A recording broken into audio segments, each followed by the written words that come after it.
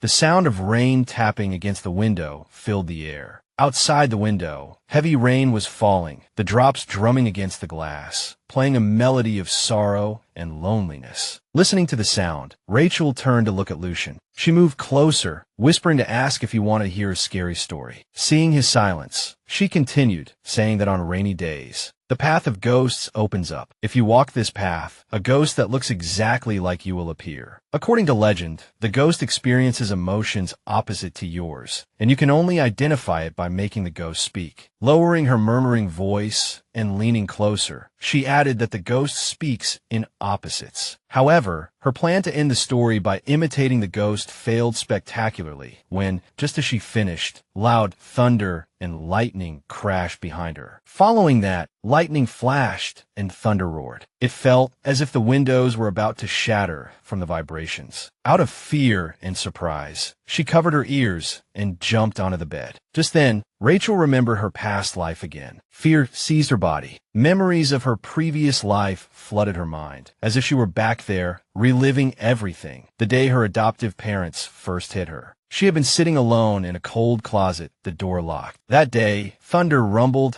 and lightning flashed outside the window. Just like now, the heroine was terrified of this, and even now, in Rachel's body, she couldn't shake off the old fear, trembling in terror. Seeing this, Lucian gently embraced her, stroking her head with his hand, his palm moving down, wrapping his other arm around her, soothingly rubbing her back. Lucian held Rachel tightly, trying to cover her ears to shield her from the thunder. Feeling the warmth of his embrace, Rachel couldn't help but think how wonderful it would have been if someone had been with her that day. Lucian noticed that, for some reason, the connection to the magical light had been severed. The heroine rested her head on his shoulder, waiting for the thunder to subside, but eventually drifted off to sleep without realizing it. Holding his sister, he simply sat quietly until the thunder completely stopped before laying her down on the bed. Then he carefully covered her with a blanket, trying not to disturb her sleep. Moonlight filled the room, illuminating the hero's face as he watched his sleeping sister and smiled gently. He only ever smiled in front of Rachel, having shown no emotion before. But after today, he had a new emotion, one he felt when he saw Noah, displeasure. Now he regretted not stopping him when he wanted to see Rachel earlier. As he recalled the heroine conversing warmly with Noah, an unpleasant sensation stirred within him, much like when she interacted with the Beastmen. Gently stroking her emerald hair, he hesitantly murmured that Rachel loved him more than anyone, as if trying to convince himself. Waking in the morning, Rachel was immediately struck by the memory of the previous night. She let out a shriek of embarrassment, kicking furiously at her blankets. If it hadn't been for the thunder, she could have finished her story, and perhaps even witnessed the terrified expression on her pet's face. But because of the thunder, everything had gone awry, and instead, she was the one left frightened. Her cheeks burned hot at the thought of the thunder, causing her to scream and fall asleep in his arms. Yet, she always found it difficult to sleep whenever lightning flashed across the sky. But yesterday, thanks to Lucian, she had managed to sleep soundly. Just as the heroine was pondering this in confusion, Amber entered and, seeing her awake, offered to help her get ready. The maid carefully styled her hair into a beautiful arrangement using a soft, smooth comb. Once finished, the maid stepped back, allowing the young lady to see herself in the mirror and admire her new look. Gazing at the ruby hairpin, Rachel thought of Lump and Damien, missing them once more. Suddenly, a servant outside announced the Duke's arrival. The Duke then entered the room with a broad smile, asking Rachel how she had slept. He mentioned the thunderstorm the previous night, explaining he had been worried about her. Rachel greeted him with a sweet smile, replying that she had slept very well. Approaching her, the Duke asked if she would like to go somewhere together the following week. Thinking it a wonderful idea, Rachel happily agreed. The Duke then inquired if there was anything she wished to buy. After a moment's thought, she asked about places that sold sauces, much to the Duke's surprise. Rachel then added cheerfully that even a restaurant selling spicy food would be fine. The heroine dearly missed spicy food. Although the Duke didn't share her taste, he promised he would find such a place. As the Duke and Rachel happily discussed their plans, two servants stood not far from them. One listened intently, committing every word to memory. That very evening, Noah received a message from the informant within the Duke's mansion. The servant reported the matter to Rachel's uncle, who was overjoyed, believing he could finally retrieve his niece. Noah handed the intelligence note to Count Orlando, who shared his plan for accomplishing the task. To complete the mission, Count Orlando hired a dark mage, despite the considerable expense. A week later, as planned, Rachel and the Duke went out for a walk. This time, however, they avoided the streets frequented by nobles, as there were no shops selling sauces or spicy food there. The Duke wasn't entirely pleased with the choice of location, but Rachel was thrilled to explore new places, curiously studying her surroundings. However, with a large number of knights accompanying them, Rachel felt it would be inconvenient to enter any shops. At his daughter's request, the Duke reduced the number of escorting knights to 4. The Duke also brought his sword to protect Rachel, just in case. A knight informed the Duke about a nearby sauce shop. As Rachel and the Duke passed by the vendors, Rachel noticed a woman selling stationery. Noticing something specific, Rachel asked to stop and approach to examine the item more closely. Rachel observed the letter opener's color, resembling a blend of her and Lucian's hair. Seeing Rachel's fondness for the knife, the Duke immediately decided to buy it for her. However, Rachel requested not 1, but 2 knives. Assuming one was a spare, the Duke happily agreed. Rachel thanked the Duke and placed it in her bag, intending to give it to Lucian upon returning to the manor.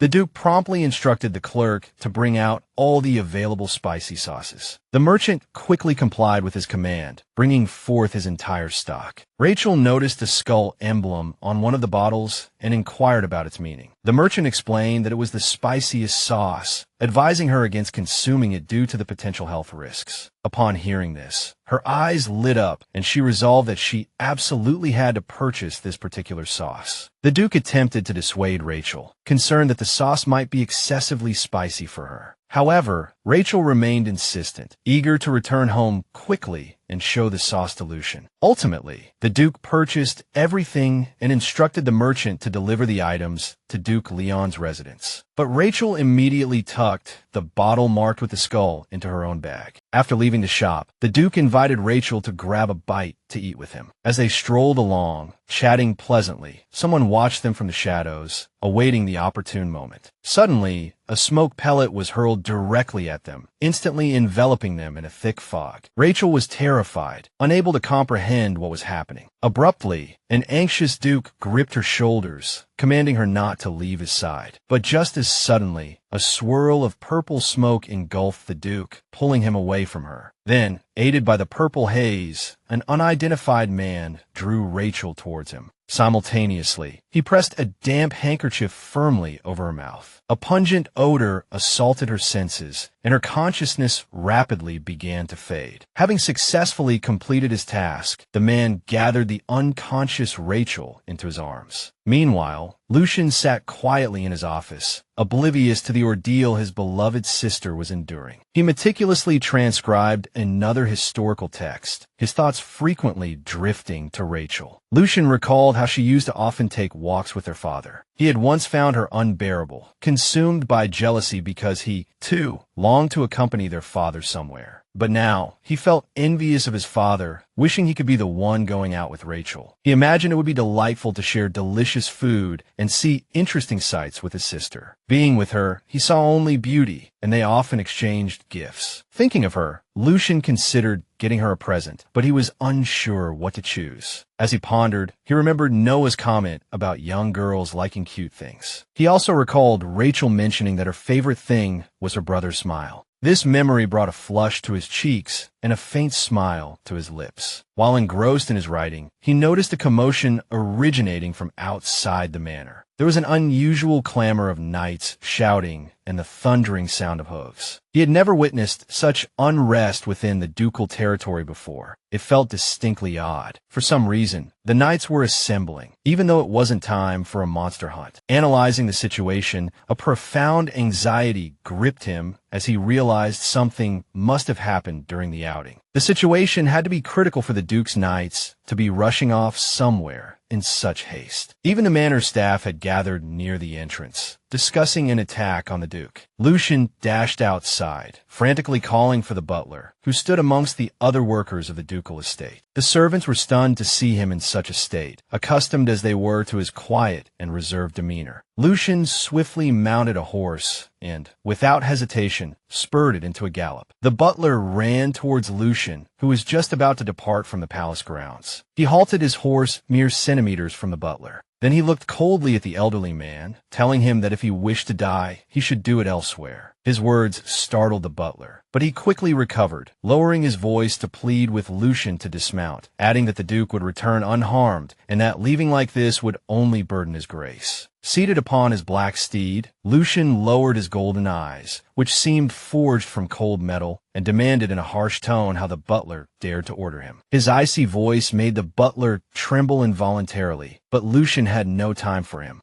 Alarm bells screamed within Lucian's mind, but he kept his composure, firmly commanding the butler to step aside. The butler obediently moved away. Lucian swiftly spurred his horse into a gallop, leaving the butler stunned, watching the young master's retreating figure. The butler was aghast, having never witnessed Lucian behave this way before. From the alleyway echoed the enraged roar of the Duke, like the howl of a wild beast. He berated the knights for their lack of discipline. The Duke was furious that they had let Rachel's kidnappers slip through their grasp. Hearing his father's voice, Lucian called out to announce his presence. Seeing him, the Duke asked in surprise why he was there. Above all, he scolded him for venturing out without an escort, deeming it improper for the Duke's heir, before ordering the knights to escort Lucian back to the palace. Upon receiving the command, the knights moved towards the young master, but Lucian unleashed his magical power, halting them in their tracks. Everyone present, including the Duke, was astonished by his display of power. He had never once defied his father's word, but now, everything had changed. For the first time in his life, he refused to obey his command. The Duke,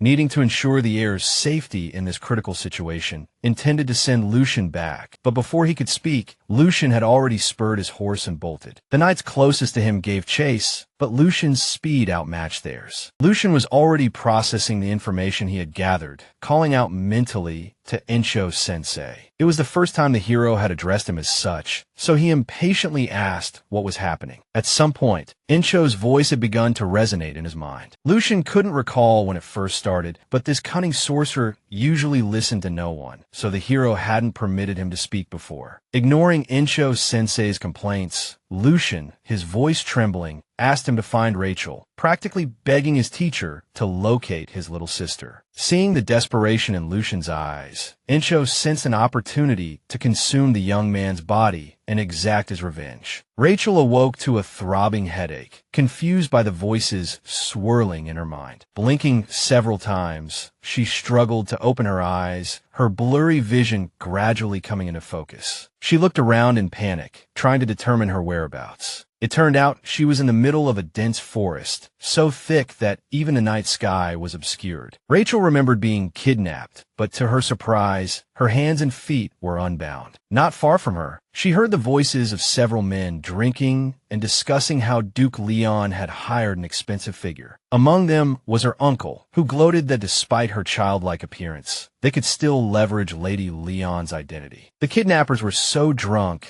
they hadn't even noticed Rachel had regained consciousness. Seeing her uncle among the criminals didn't surprise Rachel, as she knew he had opposed her adoption from the very beginning. Rachel wasn't sure of their exact objective, but she was certain it was nothing good. They were treating the situation so carelessly that they hadn't even tied Rachel up. The heroine decided to slip away from the men quietly, so she began to crawl away slowly. Confirming that the men weren't looking in her direction, Rachel prepared to stand up and flee. Just as she dragged her feet, pondering everything that had happened, she heard footsteps and held her breath in fear. As the man approached, asking where she thought she was going, Rachel recoiled in terror and stumbled, falling to the ground. The heroine, rendered speechless by fear, could only stare up at him, her eyes wide and mouth agape in horror. He drew nearer, and seeing she offered no reply, he crouched down to meet her gaze, inquiring if she had been attempting to flee. Within this webcomic, numerous supporting characters found themselves falling for Noah.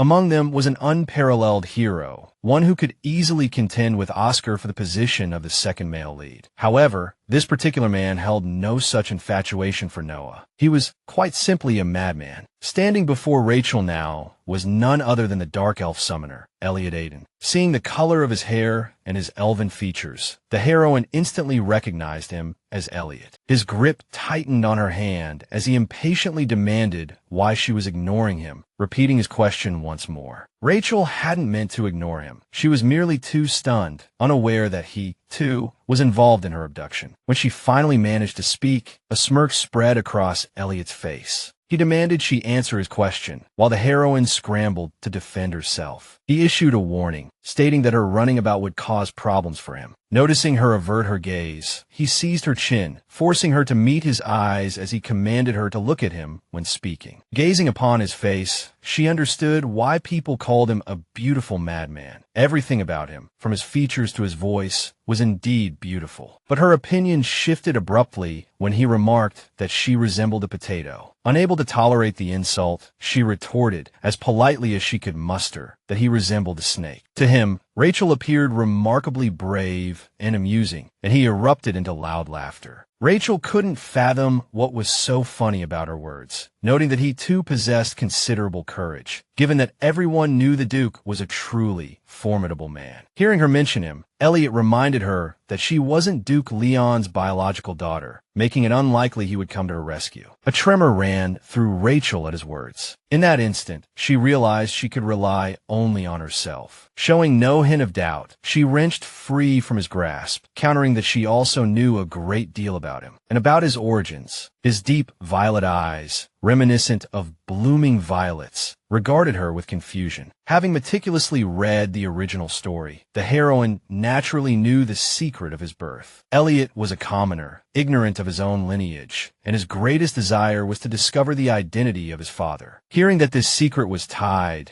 to the honor of the royal family, he dismissed it skeptically as mere nonsense. However, curiosity overcame him, and he decided to indulge this supposed nonsense. The heroine then lowered her voice, confiding that since he was a commoner who had never met the emperor, he wouldn't know that his majesty shared the same striking violet hair as him. Upon hearing her words, he held his breath, leaning closer, eager to hear the rest of her tale. But instead of finishing, Rachel sprayed the dark sauce directly into his face. For Insho, fulfilling Lucian's request to find Rachel was hardly difficult. With her unique energy signature, it was even simpler. However, he revealed that to employ search magic, he required a physical vessel, whereas he currently existed only as a spirit. Without a moment's hesitation, Lucian invited Insho to occupy his own body. Insho accepted at once, as this had been his objective all along. Just as Lucian and Insho concluded their exchange, the knights finally located him. But in that moment, the one standing before them was no longer Lucian, but the ancestor Insho, now inhabiting his body. Though the figure before them, Insho in Lucian's form, ignored all their words, the knights persisted, urging him to return to the estate. Suddenly, Insho turned towards them, his dark eyes fixing upon them, a smirk playing on his lips as he unleashed an immense surge of magical power. The waves of magic were black, radiating an ominous aura under the influence of dark magic. Insho was pleased with his descendant, who had proven himself a fine vessel for his soul, yet it was still insufficient to contain the entirety of his magic. However, Lucian's own power was so formidable that it could even suppress him, the great sorcerer, leading Insho to decide to wait until this vessel had grown further. Meanwhile, Insho found himself compelled to fulfill the demands of his arrogant descendant. At that very moment, Elliot, eyes squeezed shut in agony, wandered the forest searching for Rachel, screaming and cursing her name aloud. The heroine hid behind a nearby tree, clamping a hand over her mouth and nose, trembling with fear lest she breathe or make a sound. However, what she accidentally stepped on was not a branch. Hearing the noise, Elliot instantly identified its source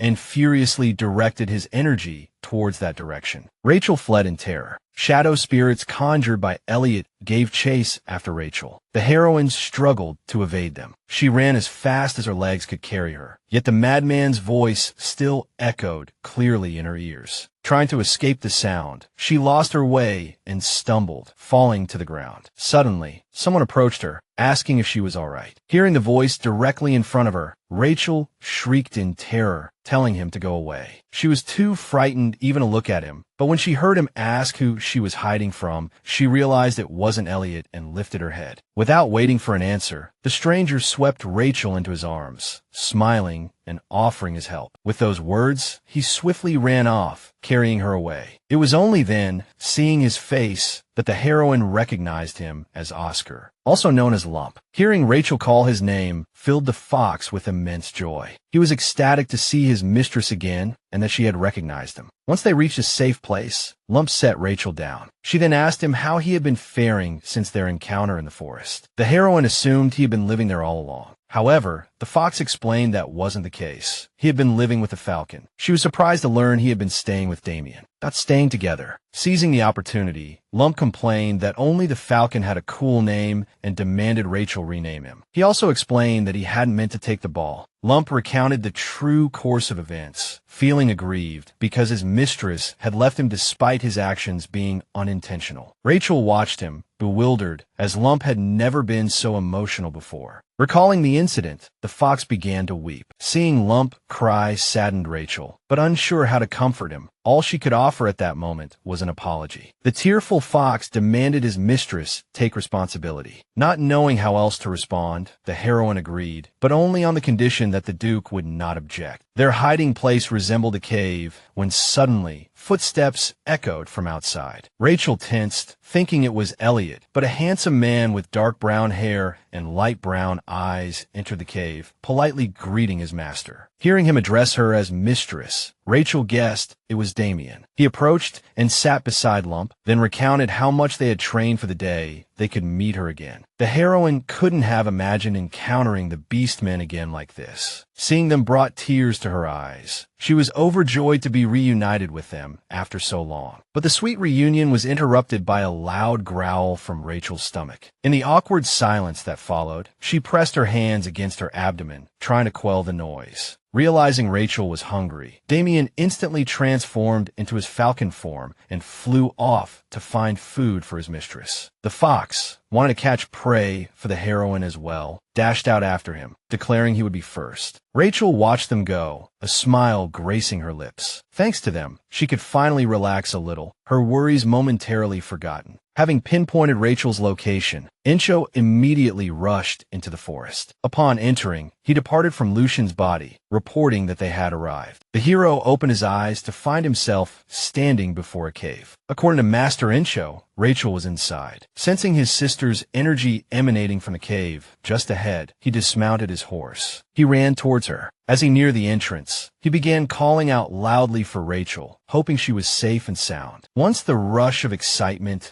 and fear subsided, exhaustion washed over her, and Rachel had fallen asleep. Seeing her with closed eyes, Lucian feared something terrible had happened and hurried towards her. He called out to her desperately. He tried to wake her, but the girl didn't respond. So he gathered her into his arms, shaking her gently, attempting to rouse her. It wasn't until she fluttered her eyes open slightly and murmured that she was all right that Lucian could finally breathe calmly for the first time in what felt like an eternity. Hearing that Rachel was unharmed, he hugged her tightly, as if he never wanted to let her go anywhere ever again. Feeling the warmth of her brother, a wave of relief washed over Rachel, and she burst into tears. Lucian held her gently and carefully with one arm, while his other hand soothingly stroked her back. It was then he noticed someone watching them. His golden eyes flashed, ready to protect Rachel. Damien and Lump arrived at the cave, bringing fruit for their mistress. Rachel smiled, telling Lucian that it was the falcon and the fox, the ones who had saved her. She added that they had been staying here all this time. Unlike Rachel, Lucian didn't seem pleased to see them reunited. Lump happily trotted up to Rachel, proudly boasting that he had brought her many apples. The falcon suggested eating the small fruits he brought first, so as not to upset her stomach. Both offered their fruit to Rachel simultaneously, as if competing to see who she would take first. Not wanting to offend either of them, Rachel took a piece of fruit from each, smiling and thanking them for their care. Lucian watched the pleasant atmosphere between them, his lips pressed into a thin line. He remembered the beastmen clearly, which was why he disliked their reunion with Rachel. Suddenly, Rachel asked Lucian if the Duke was all right. Hearing he hadn't suffered any serious injuries, the heroine finally let out a sigh of relief. While Rachel enjoyed her fruit, Lucian suggested they return to the manor as soon as she finished eating. The heroine readily agreed, but she suddenly grew curious about how Lucian had managed to find her. Her question caught the hero off guard, as he hadn't yet prepared an answer. Lucian stammered, beginning to scramble for a plausible explanation. Finally, he said that since everyone else was searching the urban areas, he decided to check the forest. The heroine was impressed and proud of her pet, believing every word he said implicitly. However, Lucian wasn't particularly pleased with his sister's praise, as the voice in his head kept reminding him that all the credit belonged to Master Encho. After the heroine finished her fruit, they all set off towards the Duke's manor. As the sun began to set, Rachel started to worry they might get lost, but Lump reassured her, telling her not to worry. He mentioned that both he and the falcon could see very well in the dark. Rachel felt relieved hearing this and decided to trust them. Just as the falcon and the fox were deciding who would lead the way, Lucian helped Rachel onto the horse. In the end, they decided Lump would lead on the ground while Damien scouted from the air. Damien transformed into a falcon and took flight, while Lump shifted into a fox and walked ahead. Rachel and Lucian followed the fox on the black horse. Suddenly, the heroine remembered Elliot, and a chill ran down her spine. He was a well-known figure in lawless circles. Even in the original story, he, Elliot, never hesitated to kidnap and threaten, always resorting to violence and coercive language. Rachel had once splashed hot sauce in that man's face. Sensing her trembling, Lucian thought she was cold and held her tightly to warm her. However, for this moment at least, she was truly happy. As soon as they left the forest, the fox, Lump, transformed back into his human form and informed Rachel. Then, Lucian thanked them for their help as politely as possible and tried to dismiss them quickly, saying they could return home. Hearing this, the beastmen were indignant, as they did not want to be separated from their mistress again. Rachel also expressed her desire to bring them along and asked for her brother's permission. Unsure of what Lucian was thinking, she whispered guiltily that they still considered her their mistress. Therefore, she decided to take responsibility for them. Lucian hesitated at her question, replying that his father, the Duke, would likely object. Rachel looked at her brother with pleading eyes, saying they had saved her life, so she would try her best to persuade the Duke. Hearing her words, Lucian frowned, but agreed nonetheless. At this time, the Duke was frantic with worry about Rachel, preparing to go search for her again, despite his serious injuries. The butler tried to stop him, reminding him he should rest until his wounds healed, but he couldn't sleep or rest properly until Rachel returned home safely. When Rachel and Lucian reached the gates of the Duke's manor, the night guards on duty quickly reported to the Duke. The Duke was shocked to hear that Lucian had returned with Rachel. Seeing the young mistress and young master, the knights immediately opened the main gates. Unable to wait for them to reach the mansion, the Duke rushed out to meet them. They turned towards the sound and saw the Duke himself and the butler galloping towards them excitedly on horseback. Upon arriving, the Duke leaped off his horse and rushed towards Rachel, extending his hands to her. With trembling hands, he pulled his daughter into a tight embrace, apologizing for his shortcomings as a father and expressing his relief that she was safe and sound. Seeing his bloodshot eyes, her heartstrings were tugged. After everything she had been through, Rachel finally felt relieved that the Duke, Lucian, and she herself were all safe, so she smiled and said she was all right. This sweet moment of reunion was interrupted by a loud noise from the fox, Lump, who was squashed between the two during their embrace. The Duke hadn't even noticed Lump, as his eyes were solely fixed on Rachel. The falcon, Damien, also flew to the heroine's side, and she told the Duke that these were the animals he had gifted her. She quickly added that they were the ones who had saved her. Hearing her words, the two beastmen transformed back into their human forms and greeted the Duke. Taking advantage of the Duke's good mood, Rachel thought it would be easier to propose letting them stay before going inside, announcing that they wished to remain with her. The Duke quickly understood her intention and replied in a negotiator's tone that the only condition for his agreement was for her to call him Dad. Rachel was stunned by the Duke's request. He moved closer, looking at her with a gentle smile. repeating that if his daughter called him dad, he would grant her any wish. Hearing his gentle and caring voice, Rachel lowered her gaze, still afraid, but decided to trust the Duke,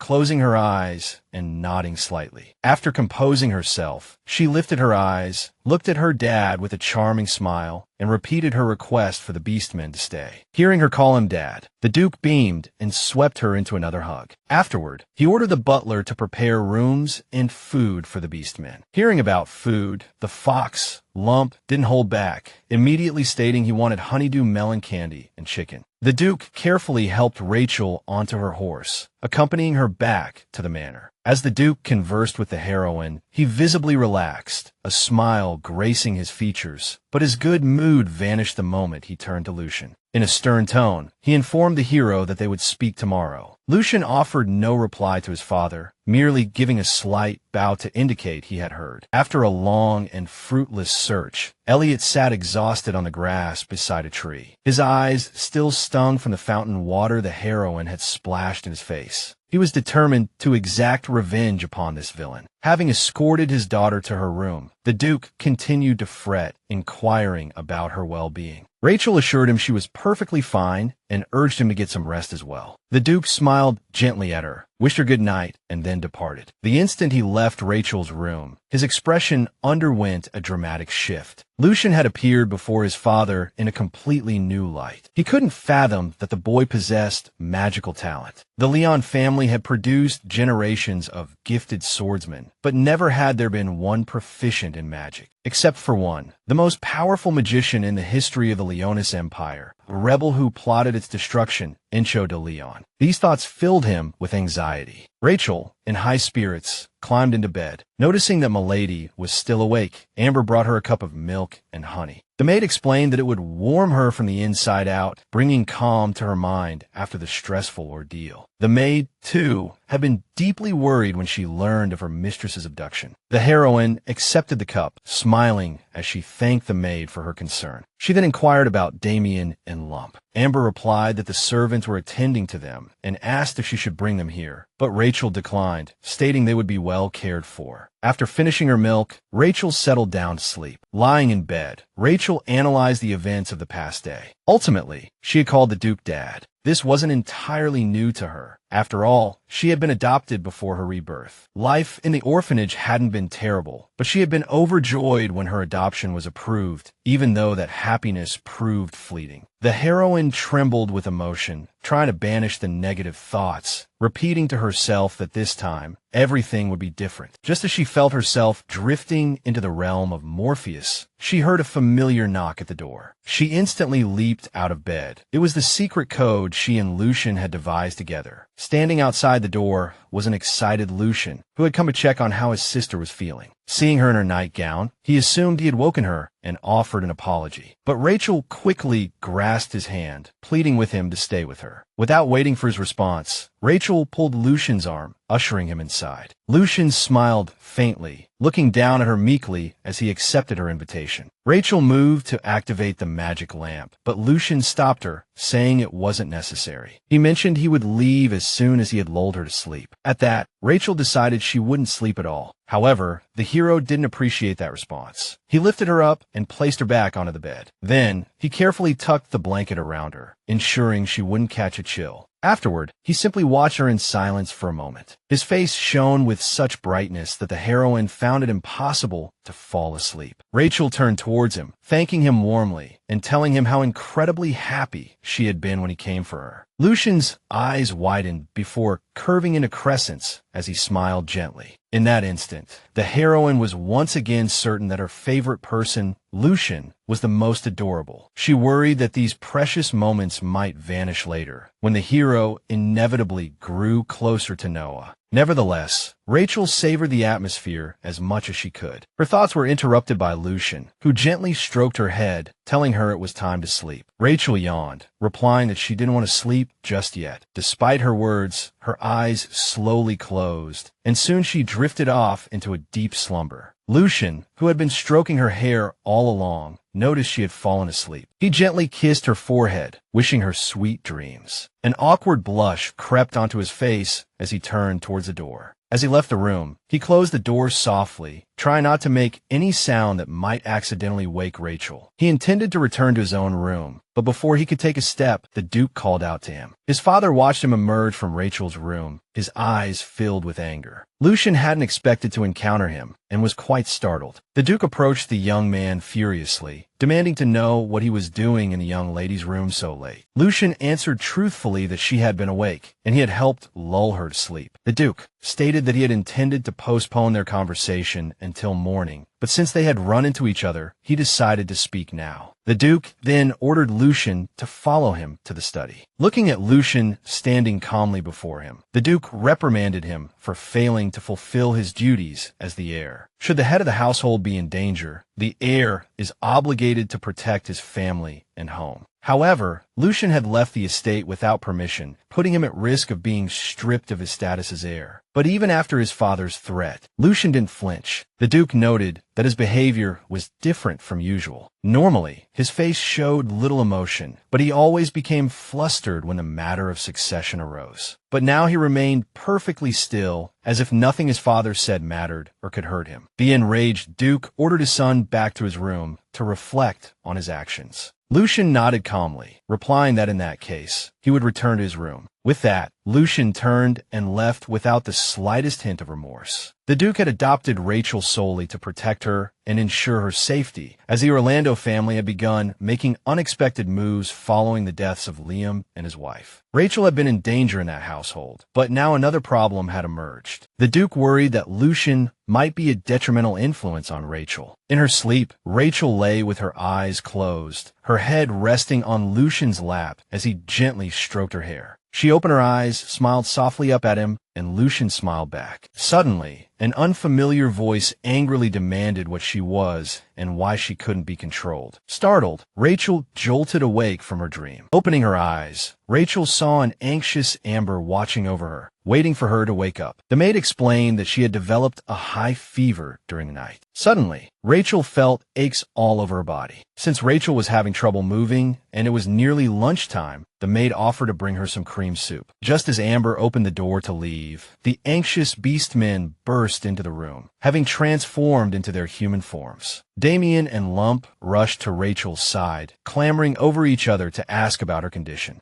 Rachel tried to calm them down, smiling as she replied that she was just a little overtired. As the Falcon and the Fox were making quite a commotion, Amber scolded them, stating that the young lady needed quiet. With that, she ushered them out of the room. After some time, the worried Duke also came to visit Rachel, his voice trembling with anger. He cursed the kidnappers whose actions had caused his daughter to fall ill, promising they would surely be punished. But even before the Duke, the maid did not yield. She informed him that the young lady needed rest and requested that he leave the room. Following this, the young lady remained confined to her bed for several days, with Amber diligently caring for her. Those friends who learned of what had happened also came to visit her. Rachel recounted her experience of being kidnapped and how she managed to escape by splashing chili sauce onto one of the kidnappers' faces. Hearing this, they were astonished and delighted by their friend's courage. There was also one guest who particularly pleased the protagonist, Duchess Camilla de Leon. Upon learning what had transpired, the Duchess visited Rachel and inquired about her well-being. Rachel, surprised, replied that she was already feeling much better. Camilla was relieved to hear that although the girl had suffered a severe fright, she was unharmed. The protagonist was surprised to hear the Duchess wish her a speedy recovery. Rachel sincerely thanked her for her concern. However, she felt a little sad because she hadn't seen Lucian and hadn't been able to give him his gift. Lucian had been under punishment all this time, confined to his room. His thoughts were consumed by his sister, as he had heard rumors of her ill health, yet he couldn't visit her. Seizing this opportunity, Insho-sensei added fuel to the fire, reminding him of his lack of power. Playing on Lucian's feelings for Rachel, Insho instilled in him the idea that he should become the Duke. After all, if he inherited the title and became the head of the family, everything in the manor would bend to his will. But that was impossible now, so Insho offered his help. In exchange, Lucian needed to lend him his body, and Insho promised to help him see Rachel. The male protagonist hesitated whether to accept the offer. The last time Insho had possessed his body, he felt his consciousness and very existence fading away. In that moment, the male protagonist felt fear. Therefore, he refused, stating that for now,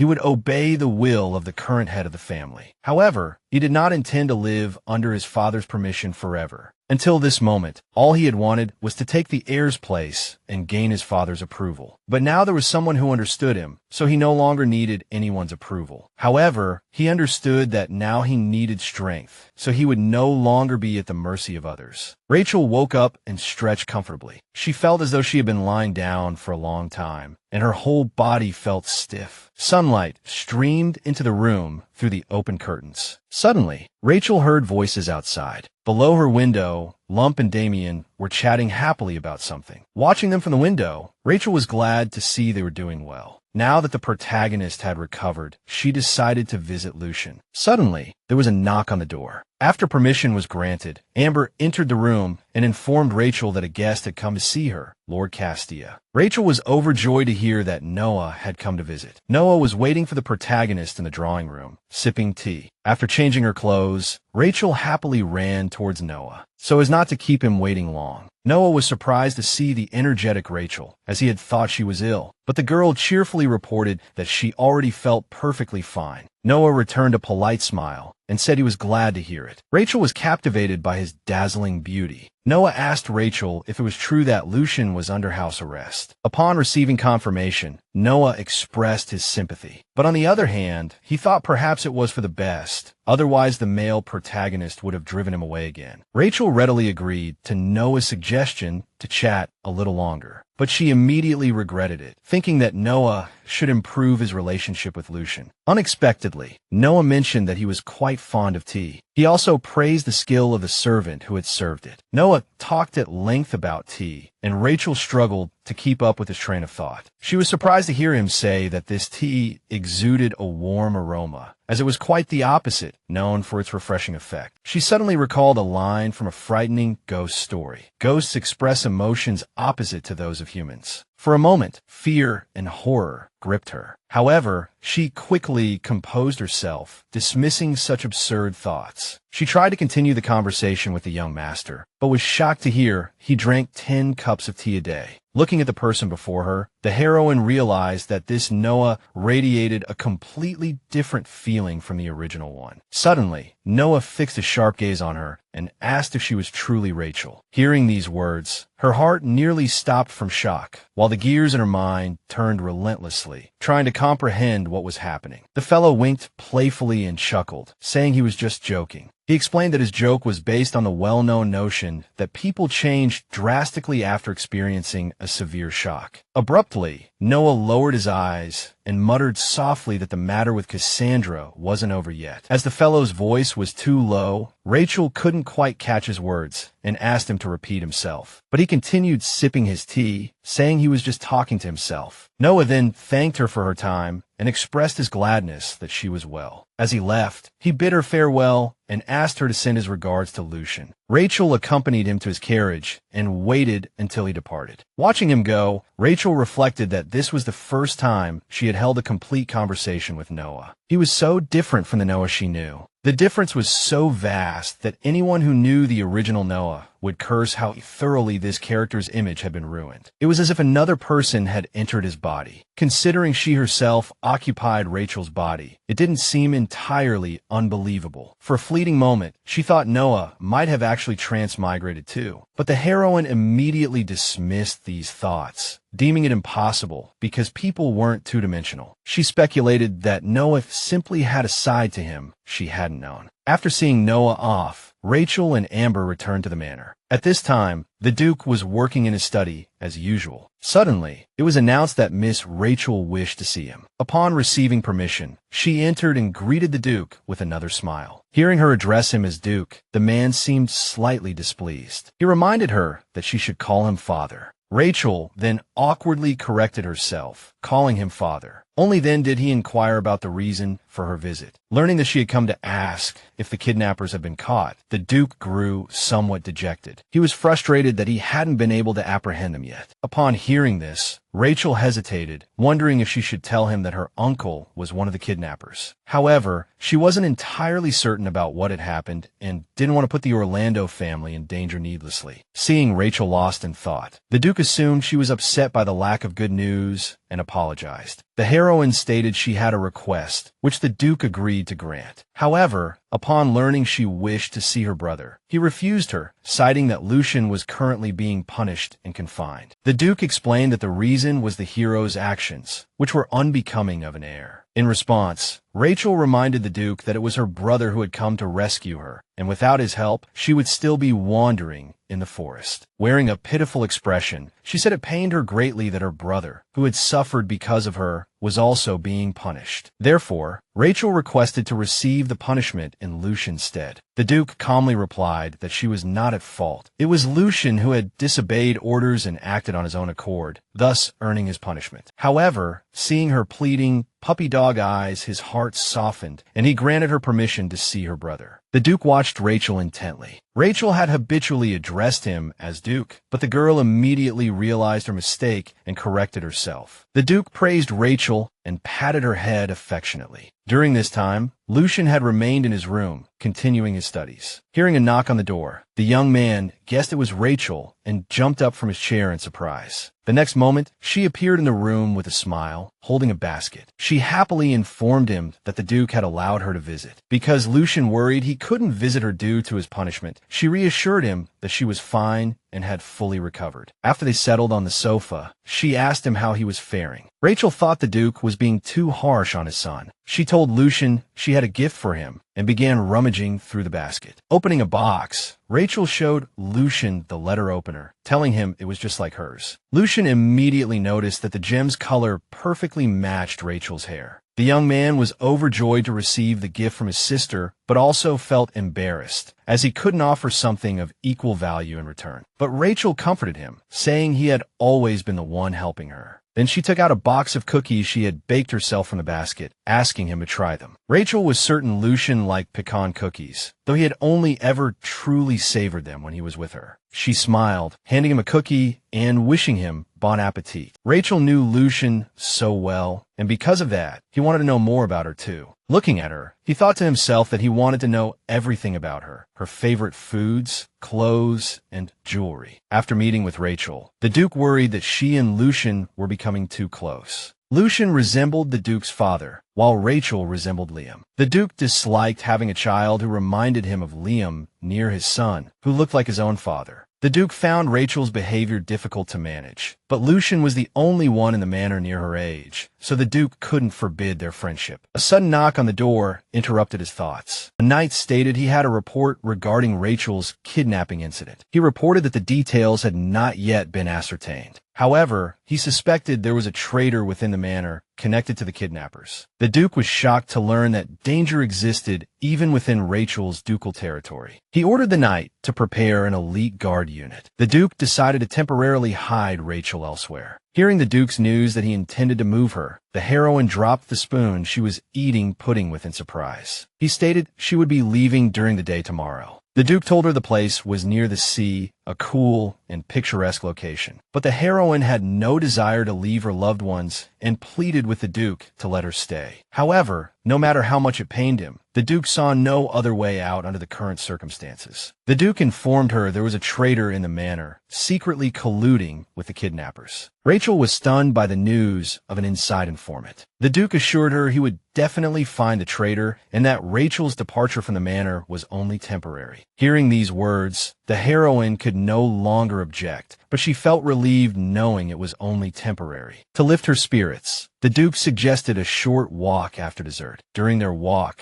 they reminisced about the past 2 years they had spent together. Rachel sincerely thanked her father for his help and support. The Duke was pleased that she had grown accustomed to him and called him father. Suddenly, he asked the heroine for her opinion of Lucian. She liked him very much, finding him quite adorable, but she couldn't say that aloud, so she replied that he was cool and took good care of her. Seeing how happy Rachel looked talking about the hero, he realized they had grown closer during this time. Although the Duke was his father, this Lucian instilled a sense of fear in him. Gazing into his deep, empty eyes, he couldn't fathom what the hero was thinking. Lost in thought, the Duke didn't notice he had spoken his reflections aloud. Rachel looked at him, only hoping his relationship with his son would someday improve. After her walk with the Duke, Rachel went to bake cookies, but Lump, who had never seen anyone bake before, asked what she was doing. Upon getting an answer, the fox asked why she was doing it. Rachel wanted to give the cookies to someone she was grateful to, the Duchess, who had visited her during her illness, and she also planned to bid her farewell before leaving. Seeing the chocolate, Lump immediately licked his lips and asked Rachel if he could eat it, but Damien instantly snatched the bowl from him, ordering him not to disturb the mistress. Afterward, Damien dragged Lump away with him to explain everything. The Duchess had recently started going out for occasional walks, so Rachel happily thought her health was improving. Then, the heroine took the cookies to find the Duchess. Usually, she would pass them on through a maid. The maid announced Lady Orlando's visit to her mistress. Camilla, usually seated on the sofa by the window, permitted her entry. Rachel smiled, thanking Camilla for allowing her visit. The heroine said she had come to express her gratitude for the care she received during her illness, and she also spoke about her impending departure to the southern villa. Hearing Rachel mention that there might be a spy in the manor, the Duchess was shocked speechless, but the heroine reassured her that everything was all right. Then she handed her a box of cookies. Camilla gratefully accepted the treat and wished her a pleasant journey and a happy stay in the south. Noticing her gaze soften, Rachel asked if she could write to her. Although it wouldn't be for long, she wanted to share what things were like at the villa. After a moment's thought, the Duchess agreed. Hearing her reply, Rachel was overjoyed, thanked her, and promised to send word as soon as she arrived. The heroine also asked her to take care of herself and her brother, which surprised Camilla. Rachel explained that Lucian ate too little, and although she forced him to eat more, she worried that no one would look after him while she was away. So she thought it would be good if the Duchess could occasionally inquire about his health. Hearing her words, the Duchess's eyes flickered, and she nodded in agreement. After leaving Camilla's room, Rachel ran towards Lucian's room. She had finished all her tasks ahead of time so that no one would disturb them. The heroine wanted to spend as much time as possible with her treasure before leaving, so she told him she would stay with him until he fell asleep. Lucian was delighted by her words, but when he heard that starting tomorrow they would be separated for a while, he was stunned. Rachel explained the reason for her departure and mentioned how happy she would be if he could go with her. So Lucian proposed they go together. He said he also wanted to go south with her. The heroine, of course, was all for it, as she would go anywhere with him. Although Lucian was the heir, he believed his absence for a few days wouldn't cause any problems. Rachel agreed with him and also thought the presence of a spy could be dangerous for the heir. After discussing it with Rachel, Lucian decided to ask his father for permission. Pedro listened to his son's words, frowning slightly. Lucian stated his desire to accompany Rachel, promising to protect her himself, but his father rebuked him, accusing him of becoming completely lax recently and extending his confinement. At such moments, the hero could only bow his head and apologize. Yet this wasn't enough to satisfy the Duke, who pointed out that Lucian's behavior had particularly deteriorated since Rachel's arrival, and thus, she would reside in the south until she made her societal debut. Hearing his father's words, Lucian's eyes widened as if he were being carved into pieces while still alive. The Duke wanted him far away from her. Lucian apologized once more, assuring his father he wouldn't cause any more trouble if only he wouldn't do this. But the Duke remained resolute, exceedingly displeased with his son's conduct. Lucian knew his father wasn't the type to easily change his mind, so he tried his utmost to persuade him otherwise. But the Duke was intent on keeping Rachel away from him. Typically, in high society, the custom was to make one's debut at 19, but Rachel was currently only 12, meaning for Lucian, the next 7 years will be spent far from Rachel. Concluding the conversation, the Duke ordered Lucian back to his room. The hero hadn't asked for anything significant, only the chance to see her briefly each day, to visit her when she was ill, to soothe her to sleep on difficult days. He only desired these trivial little things. Lucian was overcome with fury, unable to comprehend why even this small measure of happiness was being snatched away from him. Seeing the rage in his eyes and noticing the sparks of mana gathering around him, the Duke questioned if his son truly intended to threaten him. The Duke reminded him that the heir must obey the head of the house. Lucian glared at his father with furious eyes, prompting the Duke to threaten to strip him of his position as heir. Lucian felt his throat tighten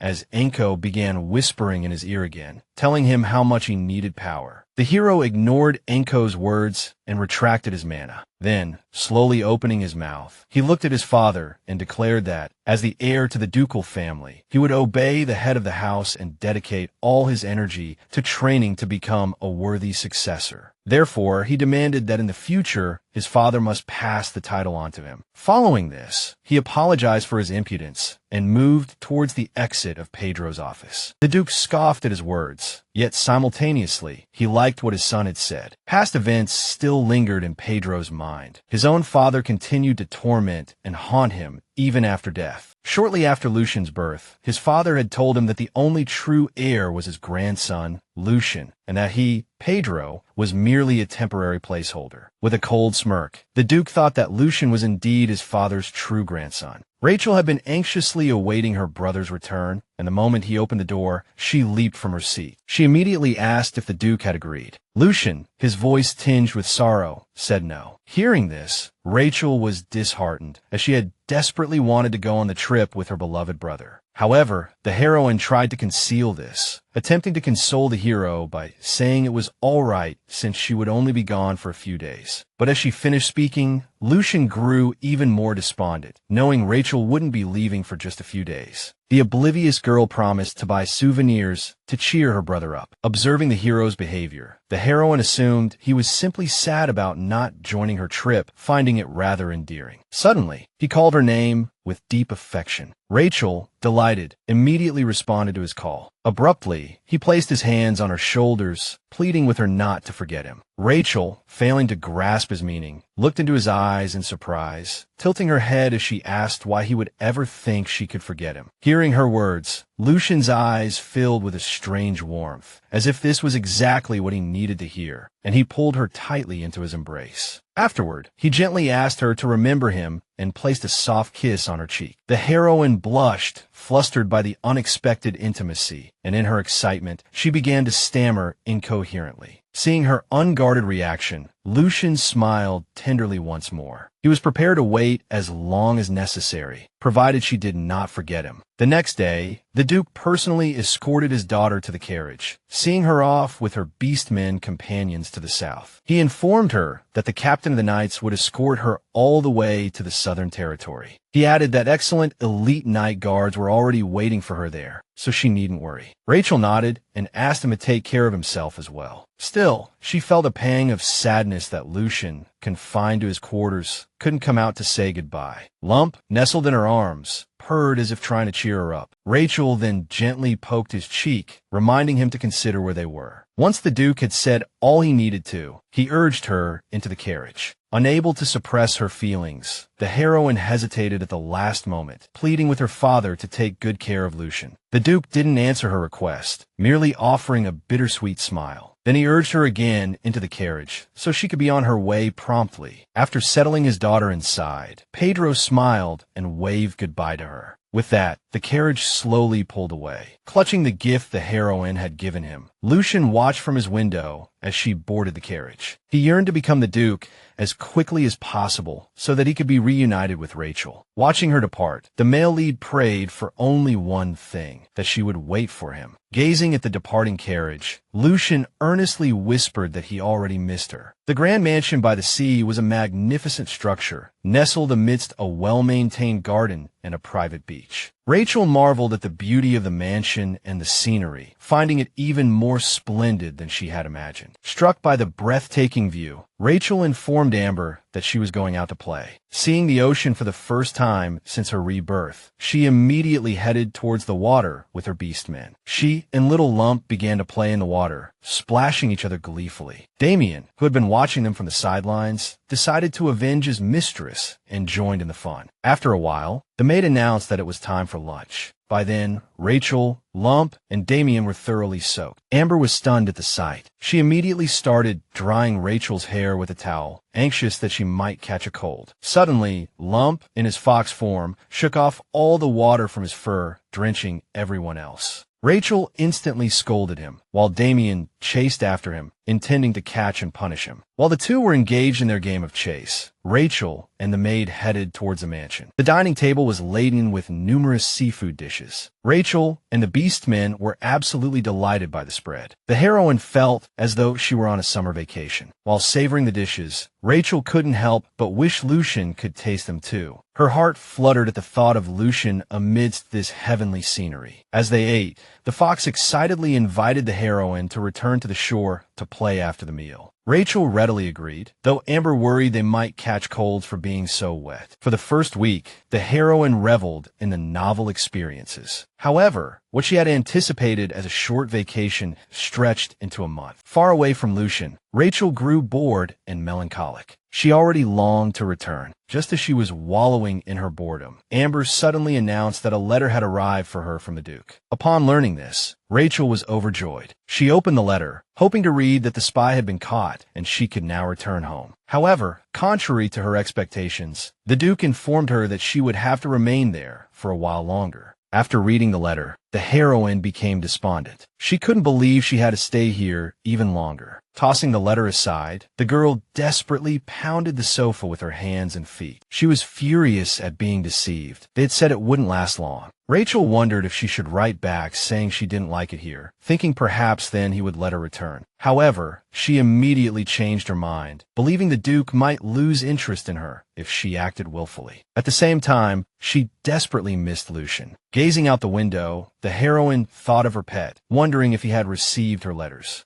During this time, Lucian had been diligently carrying out all of his father's demands to secure his position as heir. As the butler passed the young gentleman, he wished him a good evening. Observing the hero, the butler noted his unhealthy pallor. He offered his assistance, but Lucian declined and returned to his room. The butler had no choice but to obey the young master's command and step aside. Meanwhile, the shadow continued to whisper in the hero's ear, attempting to provoke him. However, as before, he continued to ignore it, even though Lucian was utterly exhausted, his thoughts consumed by Rachel. Upon entering his room, the hero felt disheartened because his father had received letters from Rachel, while he had not. Looking again at the letter opener she had given him, he wondered why she hadn't written to him. The butler knocked on the Duke's door, intending to give him some documents. After receiving his master's permission, he entered the office, reporting that he had brought letters for Miss Rachel. The butler then handed the folder he had brought to the Duke. One of the letters was addressed to the Duchess, and the Duke instructed the butler to deliver it to her. Of the remaining letters, one was for the Duke and the other was for Lucian. He placed the letter addressed to the hero into his desk drawer, along with the other letters he had received for him.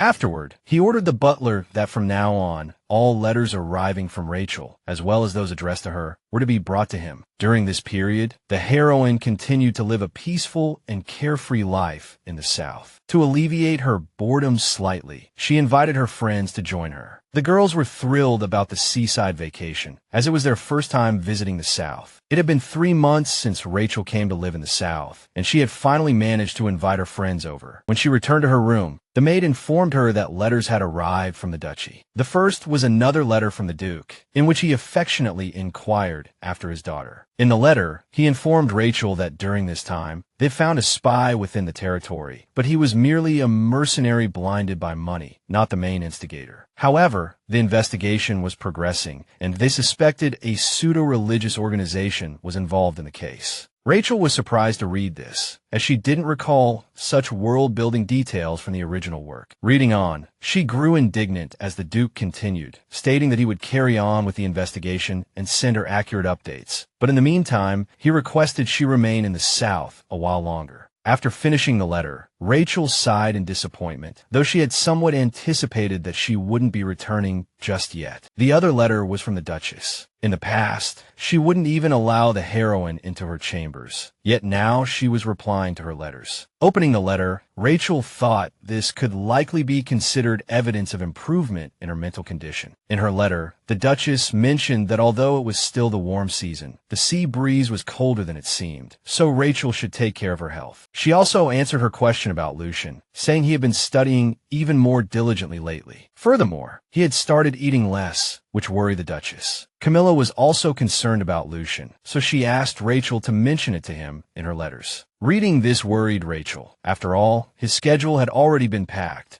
and now his study load was even heavier. Rachel guessed this was why he hadn't replied to her letters. The thought saddened her, as she believed they had grown quite close during this time. Yet Lucian didn't have the time to write to her. Not even a single line. She understood he was busy but still felt a sense of loss. Noah secretly met with Count d'Orlando, asking if he was certain Cassandra had moved in. The Count assured him that he had indeed moved her in that day. He told Noah that while rare, sometimes it simply took time. Therefore, they concluded they should wait a while longer. Noah was in high spirits, believing their business would proceed smoothly if they utilized Lady Leon's identity. The Count agreed, as they both wanted the same thing anyway, and believed people would come to them directly if they could gain control of the situation. Meanwhile, Lucian continued to write letters to Rachel incessantly, yet received no reply. Encho constantly fanned the flames, making him believe the heroine, Rachel, had forgotten him. No matter how hard Lucian tried to dispel these persistent thoughts, Rachel's inexplicable silence gradually drove him to despair. He refused to believe Rachel no longer needed him, especially since she had even given him gifts. Suddenly, Encho suggested he go and ask her the reason himself. The great sorcerer offered his help, saying he could send him to Rachel. Encho whispered to him that he should go personally and ask Rachel how she dared to forget him. Lucian asked in surprise if he was suggesting going to see Rachel and clarifying everything with her in person. To Encho's surprise, Lucian refused. He didn't want to put any more pressure on her. One reason for his refusal was his aversion to Encho. But another reason was that if Rachel's feelings had truly changed, he couldn't ask her to reconsider, especially since he himself hadn't changed at all. Thus, all he could do was retreat. Encho was still waiting for the moment he would change his mind. Therefore, the great sorcerer was always ready to lend a hand to his descendant. Time flew by, winter arrived, and Rachel was still in the Southern Territory. She had given up hope of returning to the Duke Leon's estate. The Duke always wrote her warm letters, but the question of her return remained unanswered. After so long, the heroine, Rachel, realized that the Duke likely didn't want her back. Only a fool would notice. At this thought, the heroine, Rachel, could barely hold back tears of sorrow, feeling rejected once again, just like before the relocation. Back then, they first sent her away under the pretext of learning independence, and then she received notice that they had relinquished their guardianship over her. Now, the situation was unfolding in exactly the same way. As she was lost in thought, Lump suddenly called out to her, worried she was cold. Damien and Amber were also concerned she might be cold, so they brought her hot tea and a blanket. They called for her to come inside, mentioning it was also time for lunch. The maid, Amber, approached her, handing her the hot tea to warm her up, while Damien draped the blanket over her. Their words and actions warmed the heroine's, Rachel's, heart. After all, unlike her previous life, she now had people around her who cherished and cared for her. However, even though the heroine had given up hope of returning, she continued to write letters to the members of the Leon family. As far as Rachel was concerned, she didn't want to let go of the thread that hadn't yet broken. Besides, the Duchess was very active in replying to her letters. Now that distance separated them, their communication had become more frequent than when they lived together. Rachel believed that some relationships were built more strongly through letters than through conversation. Unlike her, Lucian never replied. The male protagonist, same as ever, spent his days solely training and studying to achieve his goals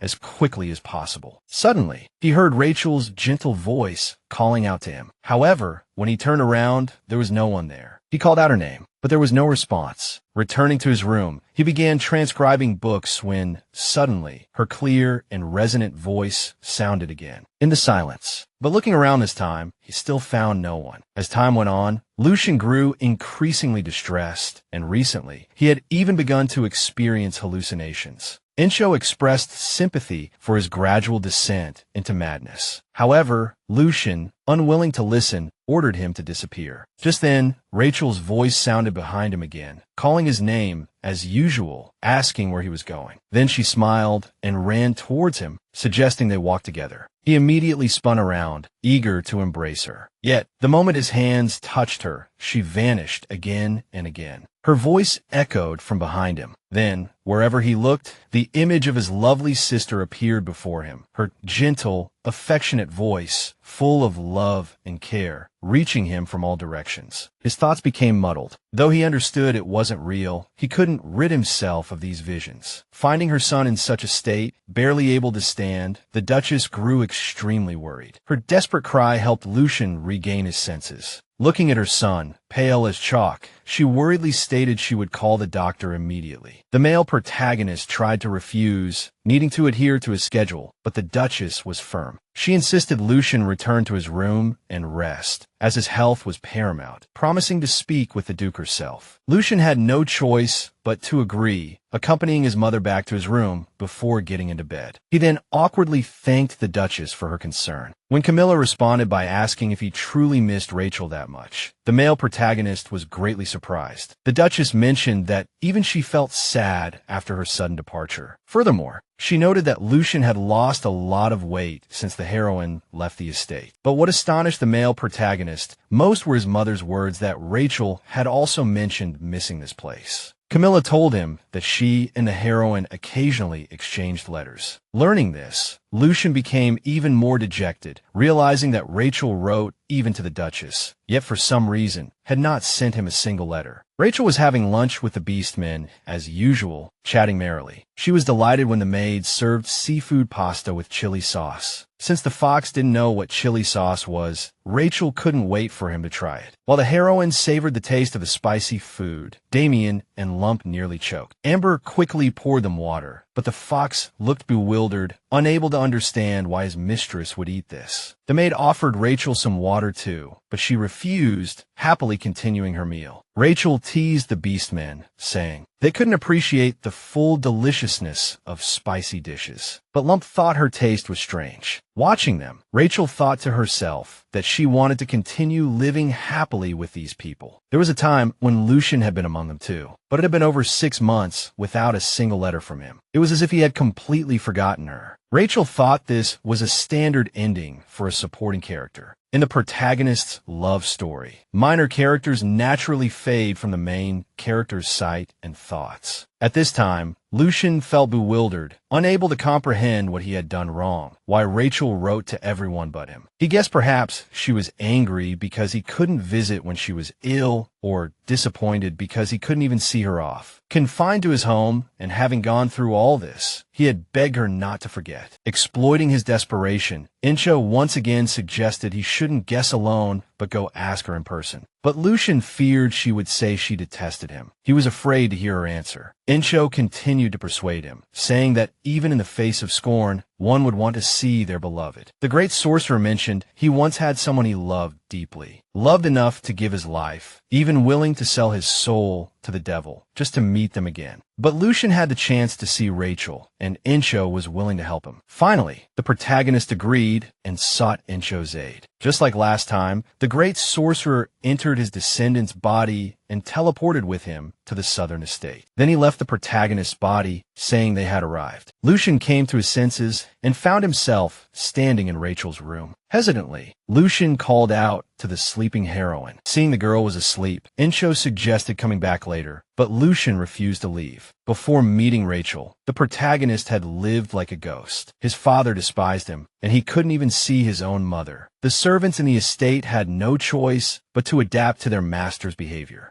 Nowhere was there a place for Lucian. When the heroine first invited him to a tea party, he assumed she wanted to deceive him. But later, Lucian realized that wasn't the case. She was simply showing genuine friendliness. Through her, he felt he gained recognition. For the protagonist, it was enough just to have Rachel there. However, he couldn't understand why she had so suddenly decided to leave him. Abruptly, Rachel murmured Lucian's name in her sleep. The protagonist immediately rushed to her side, concerned. He realized Rachel hadn't forgotten him. Lucian resolved that he too would strive until the day she returned. Still afraid to touch her or wake her, he asked Incho to take him back. The protagonist decided that when they met again, he would become unrecognizable to her. He asked only one thing of Rachel, that she wait for him. 7 years had passed since Rachel moved to the Southern Territory. Amber was waiting for Rachel, who was hurrying towards her. The maid informed the heroine that everyone had gathered and was waiting for her. As soon as Rachel arrived, Amber smiled and announced her arrival to everyone. Then all her friends congratulated her on her 19th birthday. Rachel happily thanked them. Following that, a small party began in celebration of her birthday. The Duchess's gifts arrived along with a letter. The maid was glad they arrived before Rachel's birthday ended. After reading the letter, the heroine sighed. A concerned fox, Beastman, shifted into human form and asked her what was wrong. Rachel explained that since she was now 19, the Duchess had written asking her to return to the capital for her social debut. The fox, not knowing what a social debut was, looked at her in surprise. Rachel explained to him that it meant formally entering high society, gaining recognition from all other adults, and also putting oneself on the marriage market. Scenes from her past life flashed through Rachel's mind when her adoptive parents informed her she had come of age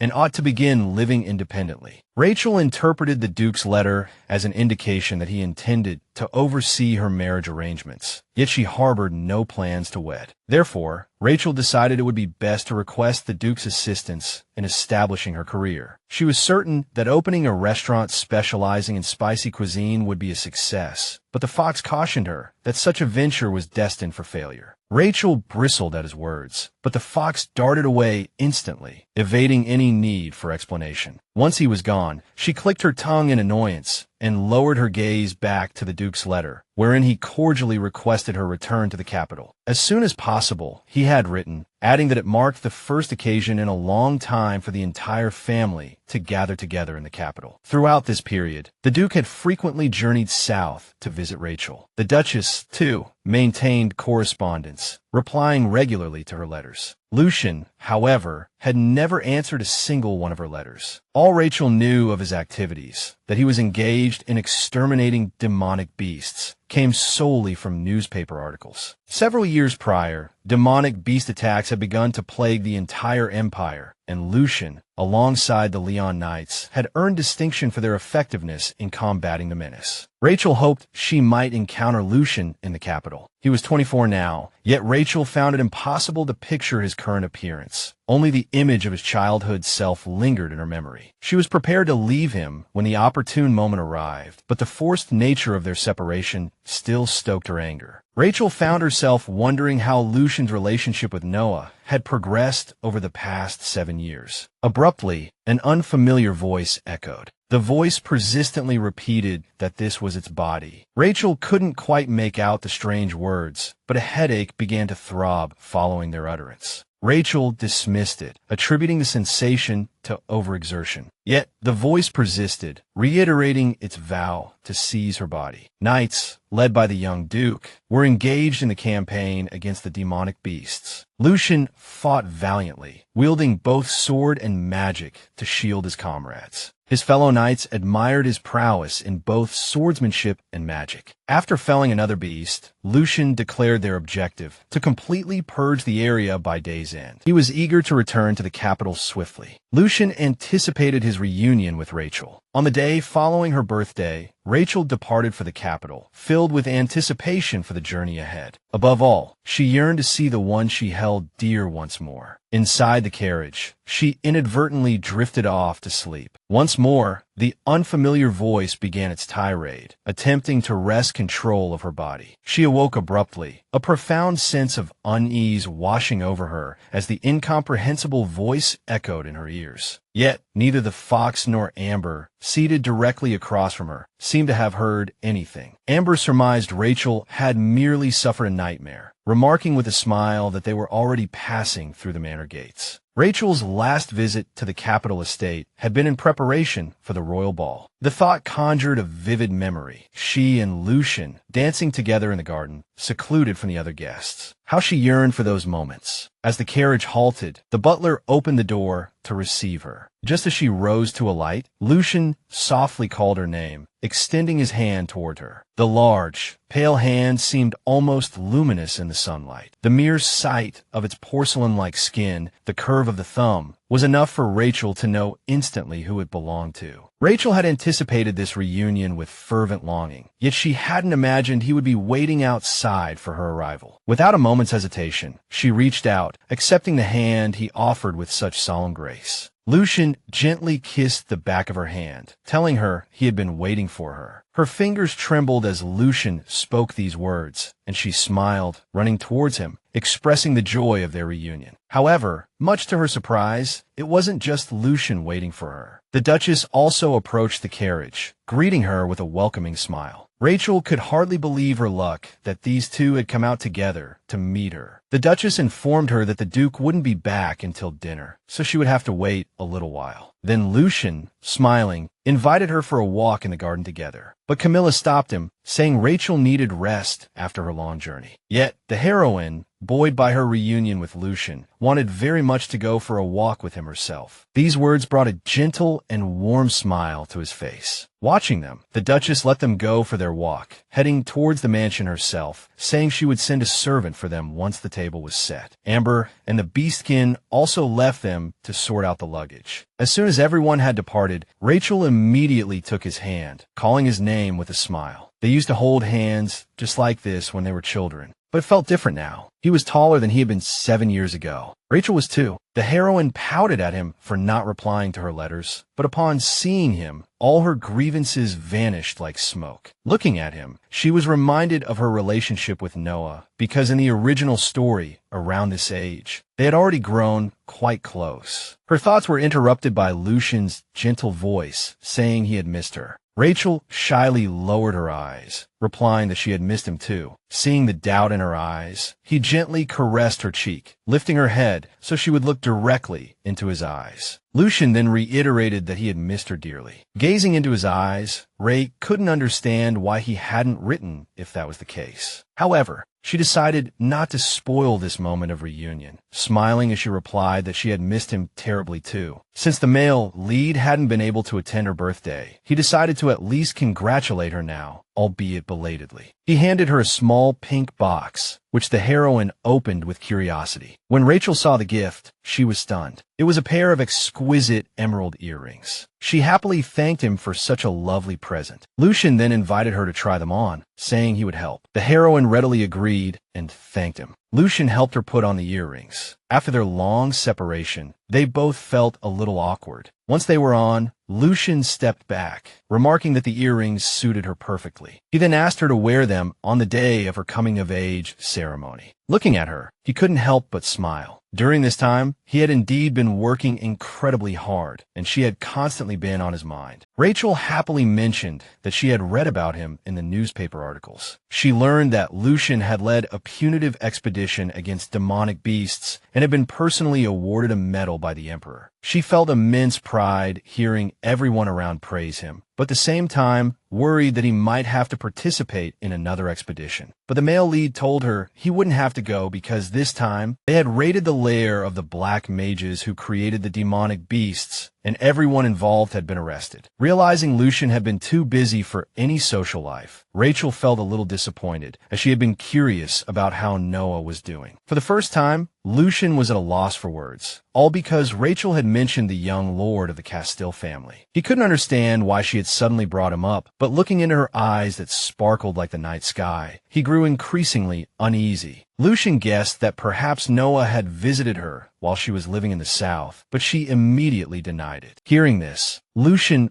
breathed a sigh of relief, worried that the hero might be too burdened by work to find time for romance. Rachel cheerfully invited him to relax and attend social events whenever he was free. She also asked me to pass on her greetings to Noah when I saw him. Lucian was extremely displeased that Rachel kept talking about Lord Castile while she was right beside him. When Lucian expressed his desire to be with her, Rachel awkwardly replied that she felt the same way. Not understanding why the hero's mood had soured, Rachel decided to change the subject. She mentioned how pleasantly surprised she was to see Lucian come out to greet her alongside the Duchess. Lucian himself didn't quite understand how he and his mother had grown closer. Ever since he saw her in a dream concerning Rachel, his mother had suddenly started worrying about him. She apologized for her past coldness and asked for forgiveness. However, none of that truly mattered to Lucian. It was thanks to his mother that the hero managed to get news about Rachel. But Lucian decided against telling the heroine everything, merely stating that the Duchess was doing much better. Rachel was delighted to hear they had been dining together recently, and that the Duchess sometimes went out. Since they had been walking for a while, Lucian invited Rachel to sit down and continue their conversation. Once seated, Lucian asked Rachel how she had been doing all this time. Surprised by his question, Ray replied that everything was just as she had written in her letters. Lucian was taken aback at the mention of letters. From his reaction, Rachel realized he hadn't received any of them. She was stunned when she learned he hadn't received a single one. Lucian immediately understood it was his father's doing. Rachel told him that, having received no replies from him, she had thought he had forgotten her. Lucian instantly retorted that he could never forget her. He added that he had thought she was avoiding him. But Rachel immediately refuted those words, saying she had no reason to avoid her beloved brother. Discovering that Lucian hadn't forgotten or ignored her, Rachel felt a wave of relief, her eyes filling with tears. The hero gently embraced her to soothe her. In that moment, Lucian resolved to do everything in his power to prevent such a thing from ever happening again. During an audience with the Emperor, the Duke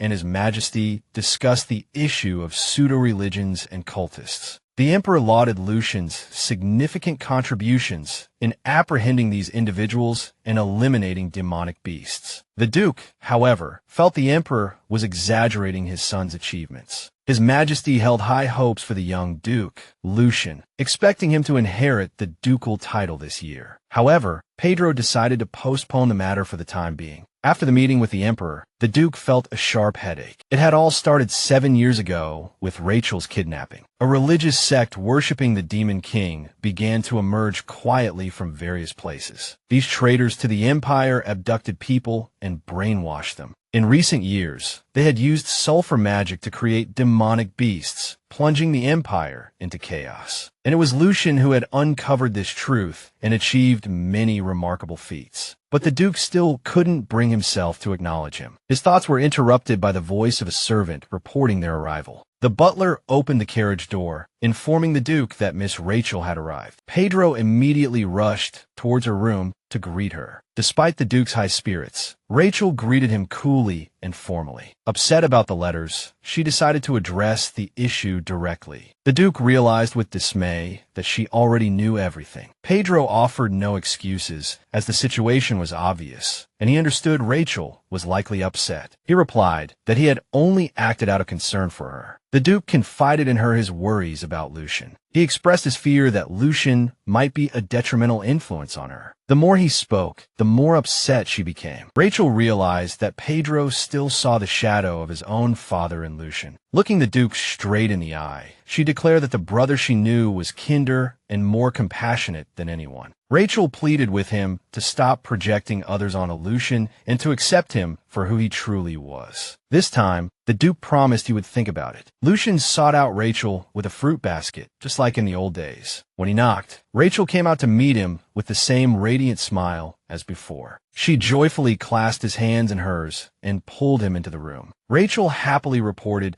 that she had found all the letters she had sent him, presenting the box containing them. Lucian was overjoyed and wanted to read them immediately, but Rachel forbade him, telling him to read them back in his own room. She was too shy to be present while he read them. They then sat on the sofa, and Lucian offered her the basket of fruit. Recalling days past, Rachel once again lifted a grape to Lucian's lips to feed him and started humming the same song from 7 years ago. Lucian smiled, parting his lips just as he used to. Suddenly, Rachel asked again about Noah. Lucian was displeased, asking her why she constantly inquired about Lord Castius. It was then Rachel realized she had been pushing too obviously. She defended herself, saying she merely hoped they could become friends, but this did little to improve Lucian's mood. Rachel, just like before, began praising Lucian, calling him the best and most wonderful brother, trying to cheer him up, but Lucian silenced her with a grape. Rachel beamed, delighted because this was the first time he had ever fed her. Back in his own room, he immediately began reading Rachel's letters. As he read them, he pictured Rachel writing unanswered letters all these 7 years. He had lamented that Rachel had abandoned him, but the truth was the exact opposite. Lucian rejoiced that they were finally together, yet he was troubled by her persistent questions about Noah, even beginning to suspect she harbored feelings for him. Spotting Lucian in the corridor late at night, the Duke asked what he was doing there. But Lucian offered no explanation merely stating it was time for him to leave, and walked away. To the Duke, every step he took seemed suspicious. He couldn't bring himself to believe Lucian could be responsible for the family or for Rachel. Rachel, meanwhile, was immensely happy that the misunderstandings between her and Lucian were cleared up. However, she felt uneasy about the Duke's attitude toward his son. The little one was running happily in the yard, truly enjoying their new home. Damien followed him as always, trying to calm him down. Rachel enjoyed watching her mischievous beastmen. In the original story, Oscar was a character with a rebellious spirit, overreacting to everything. Born a beast man, he had endured immense suffering, which left many scars on his soul. But now, Oscar was completely different, adorable and cheerful. Therefore, Rachel believed that if Oscar could change so much, then the relationship between the Duke and Lucian must surely be able to change too. Opening the door to her room,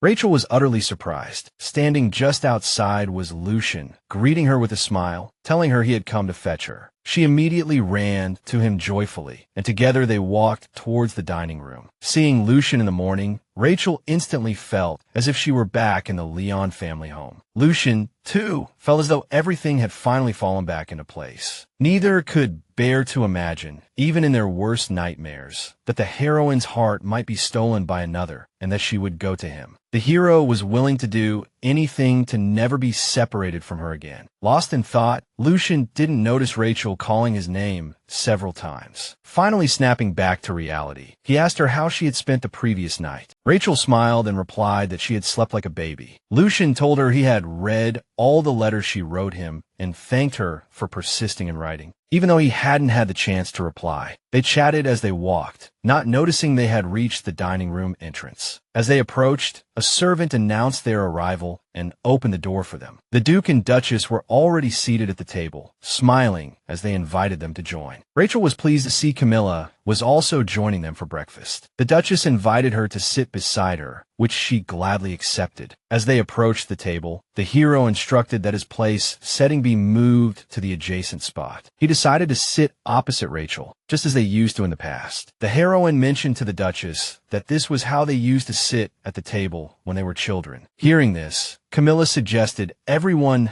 sit facing each other this time. The Duke was somewhat surprised, but agreed. After he moved his seat, they began their breakfast. After breakfast, the heroine went for a walk in the capital with the Beast Man, as Lucian was busy with documents. Suddenly, she spotted Noah in the city. Rachel immediately ordered the carriage to stop and ran after him. Noah was enjoying a leisurely moment, sipping fragrant tea at a cafe in the city center. Suddenly, Rachel ran up to him and greeted him. Noah only recognized her after she introduced herself. At first, he thought Cassandra had possessed her, but when he saw her surprised expression, he realized that wasn't the case. Rachel was delighted to see Noah and decided to ask him about Lucian, since Lucian didn't want to talk about him. To facilitate their conversation, Noah invited Rachel to join him for tea. While Rachel was busy chatting with Noah, the Beastman indicated they would wait for her nearby. The hero was greatly surprised to learn that Rachel had left the mansion. Amber informed him she had gone for a walk in the capital. Lucian was furious, as he had assumed the heroine was resting in her room. He was terrified something might happen to her. Seeing his concern, Incho offered to help him find his sister. Lucian tried to ignore him, avoiding interaction. Since Lucian flatly refused his help, Incho thought perhaps it would be better to deliberately conceal information. But he, Noah, told Rachel about his favorite cafe and tea. Rachel tried the tea he recommended and liked it. But he, Noah, tried to gain her sympathy and offered various strange compliments. Watching his behavior, Rachel understood why Noah and Lucian could never be close. Suddenly, their conversation was interrupted by Lucian, who rushed anxiously into the cafe. Rachel was very surprised to see Lucian. Noticing Noah beside Rachel, Lucian angrily demanded what business he had with her. The startled man replied they were just having tea together. Lucian then stated that he would join them too, if he might. Rachel and Noah then began discussing Rachel's debut. In her attire that day, Lucian watched them in silence, barely able to contain his fury. His entire demeanor showed he disliked Noah. The heroine felt disappointed because the relationship between Lucian and Noah wasn't like the romantic stories. Unable to bear Lucian's sharp gaze any longer, Noah excused himself and left. Rachel had no choice but to bid him farewell in return. After he left, the agitated hero asked Rachel why she had left without telling him a word. Rachel explained that she simply hadn't wanted to disturb his work. Lucian had been terribly worried about the heroine, so when he saw she was unharmed, he pulled her into a tight embrace, pleading with her never to do that again. Seeing him like this, Rachel couldn't even bring herself to be angry. Since Lucian was already in the city, the heroine suggested they take a walk together. She then informed the Beastmen about what would happen next with her brother and told them to return to the mansion before dark. After Damien and the others departed, Lucian suggested Rachel first visit the atelier to select a gown for her debut. Lucian hoped that his and Rachel's attire would complement each other. Hearing this, the heroine immediately agreed and hurried into the carriage. The king believed that the debutante ball was the most suitable occasion to introduce the prince. He was certain everyone would praise the appearance of the new Prince Elliot. Meanwhile, Lucian and Rachel were busy selecting suitable outfits for their debut, occupied until the evening. Then, they headed towards the mansion in high spirits. The heroine was extremely tired that day, so she dozed off in the carriage. Lucian gently put his arm around her shoulder to let her sleep more comfortably. Suddenly, Incho asked him what he wanted to be to Rachel. Lucian didn't know how to answer. He wanted to be the closest person to her. Unexpectedly, the great mage remarked that the heroine looked familiar, as if he had seen her somewhere before. Upon arrival, Lucian decided not to wake the heroine, carrying her in his arms instead. An anxious Duke ran out to meet them, extremely worried because they had returned so late. Lucian informed him they had been at the atelier.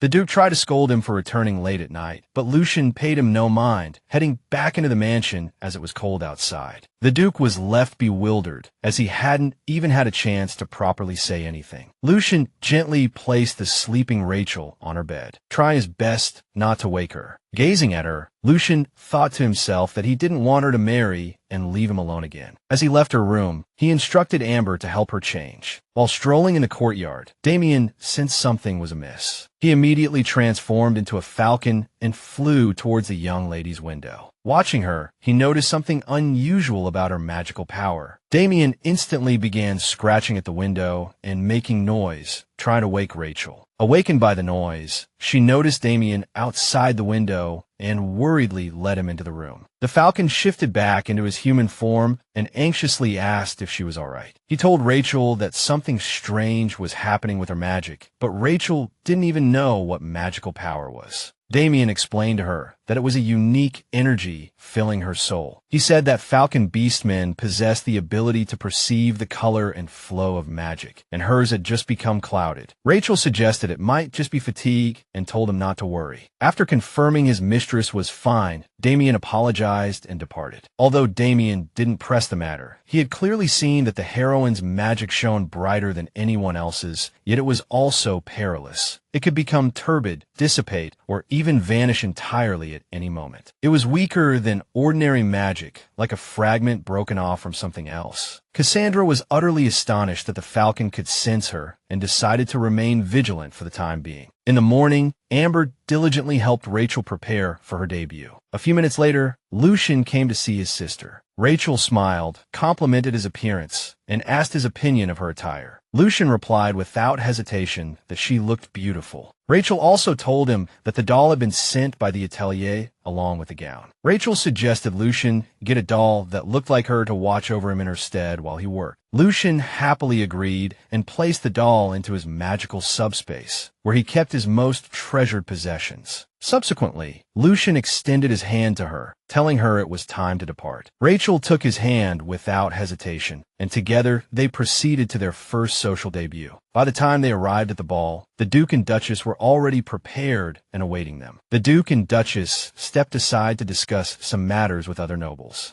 Lucian asked Rachel if she would like something to drink. Before Rachel could even respond, young nobles surrounded Lucian, eager to converse with him. Rachel intended to step away so as not to disturb him, but Lucian announced to all who wished to speak with him that he was currently accompanying the lady and it would be best to postpone their conversations until later. The young nobles were perplexed. Nevertheless, they consented. The refreshments looked exceptionally tempting, so the heroine suggested they try some. She was surprised to find spicy food available on the table. Elliot had been watching her intently. After she had eaten her fill of the spicy refreshments, Lucian invited her for the first dance. Rachel happily agreed to give him her first dance. Suddenly, Rachel's friends approached, and she had to excuse herself for a moment. Besides, many people were indeed hoping they would separate so they could speak with Lucian. Noah noticed Rachel and hurried over to greet her as well. After a short while, the Emperor and Empress also joined the ball. Everyone present bowed their heads to them in a show of respect. As the Emperor delivered his speech, Elliot stood proudly beside him. Seeing his face, Rachel instantly recalled that this was the same Elliot who had abducted her 7 years ago. Now, he stood behind the Emperor, looking directly into her eyes. The Emperor concluded his speech with good news. He announced that he had recently been reunited with his long-lost son. Because he was not born to the Empress, he grew up outside the palace, and, at some point, contact with him was lost. Thanks to a miracle, he had been found again. Following his words, Elliot's soul lioness introduced himself and greeted the guests. Rachel was terrified because, in the original story, Elliot never found his father, and now, because of her words, he had become a prince. Noticing Ray behaving strangely, Lucian asked with concern what was wrong, but she couldn't reveal the truth, so she replied that she was just a little nervous. Lucian then gently took her hand, trying to calm her down. Beside the hero, her agitation subsided, and she felt safe. After the Emperor personally congratulated all the young men and women making their debut, it was time for the first dance. But before the main characters could begin their dance, Elliot suddenly called out to Rachel. Approaching, he invited Rachel to dance. She was bewildered, unable to comprehend what he had in mind. Just as Rachel desperately tried to think of a tactful way to refuse him, Lucian answered for her, stating that she couldn't dance because she wasn't feeling well. He informed the prince that due to excessive excitement, she had turned pale and was trembling, so she ought to rest. With such an explanation, even Elliot couldn't object. Lucian then swept her up into his arms, and they sought out a quiet place to rest. Once away, the heroine relaxed slightly and thanked her brother for his help. In that moment, the main characters realized they preferred quietness over crowded places. As the music swelled, Lucian looked in her eyes and remarked that it would be a pity to be dressed so magnificently and not dance at all. He then stood up and invited her to dance. Rachel accepted his invitation, and just like in the old days, they danced alone together, bathed in the glow of the moonlight. Elliot decided to follow so as not to lose sight of Rachel, but he found that the girl had already eluded him and was now enjoying herself. Elliot was frustrated because he had become a prince precisely so he could meet her after her debut. Following her debut, Rachel began receiving a flood of invitations. While she was handling these letters, the Duke invited her for a walk. He wished to reminisce about the past, strolling alongside his daughter. Rachel readily agreed. After a brief walk, they stopped at a cafe reputed for its delicious desserts. As she sat in the cafe, she suddenly noticed Noah, with Lucian walking beside him. Seeing them together, she assumed they were secretly dating behind her back. The heroine immediately felt pleased, thinking that perhaps there was still hope for Lucian's affairs. Upon noticing them, she quickly urged her father to head back, lest he see Lucian. In the carriage, the Duke decided to take the opportunity to tell her about her uncle. The Duke mentioned that Derek de Orlando was likely involved with the religious sect that had abducted her. He then asked if she knew anything. Rachel recounted that when she was kidnapped, she had seen her uncle with a group of strange people. The Duke was stunned by this revelation. However, the heroine added that she hadn't been certain at the time, which was why she hadn't mentioned it. Noah was delighted that the Duke had visited the restaurant he managed. He also invited Lucian and Rachel to join, but the male lead left without responding to his invitation. Upon reaching the carriage, Lucian asked his aide for some information, and the aide replied that the requested materials were inside. Within the carriage were documents containing information about Noah. Noah DaCosta had been rapidly expanding his business recently. However, this had also saddled him with substantial debt, and his current earnings couldn't cover the investments. After reading this, Lucian became convinced that Noah was unsuitable for Rachel. When he returned home, Rachel greeted him. She ran towards him as usual and greeted him. Rachel waited with sparkling eyes for Lucian to share his love story with Noah. But Lucian couldn't comprehend what she was trying to imply, as the person he liked was her. Suddenly, the male lead asked Rachel if she liked Noah. The heroine answered without hesitation that she did. Hearing this, Lucian became despondent. Seeing Lucian's mood instantly sour after her response, Rachel concluded that he had misunderstood and thought they were caught in a love triangle. She quickly explained to him that it wasn't like that at all.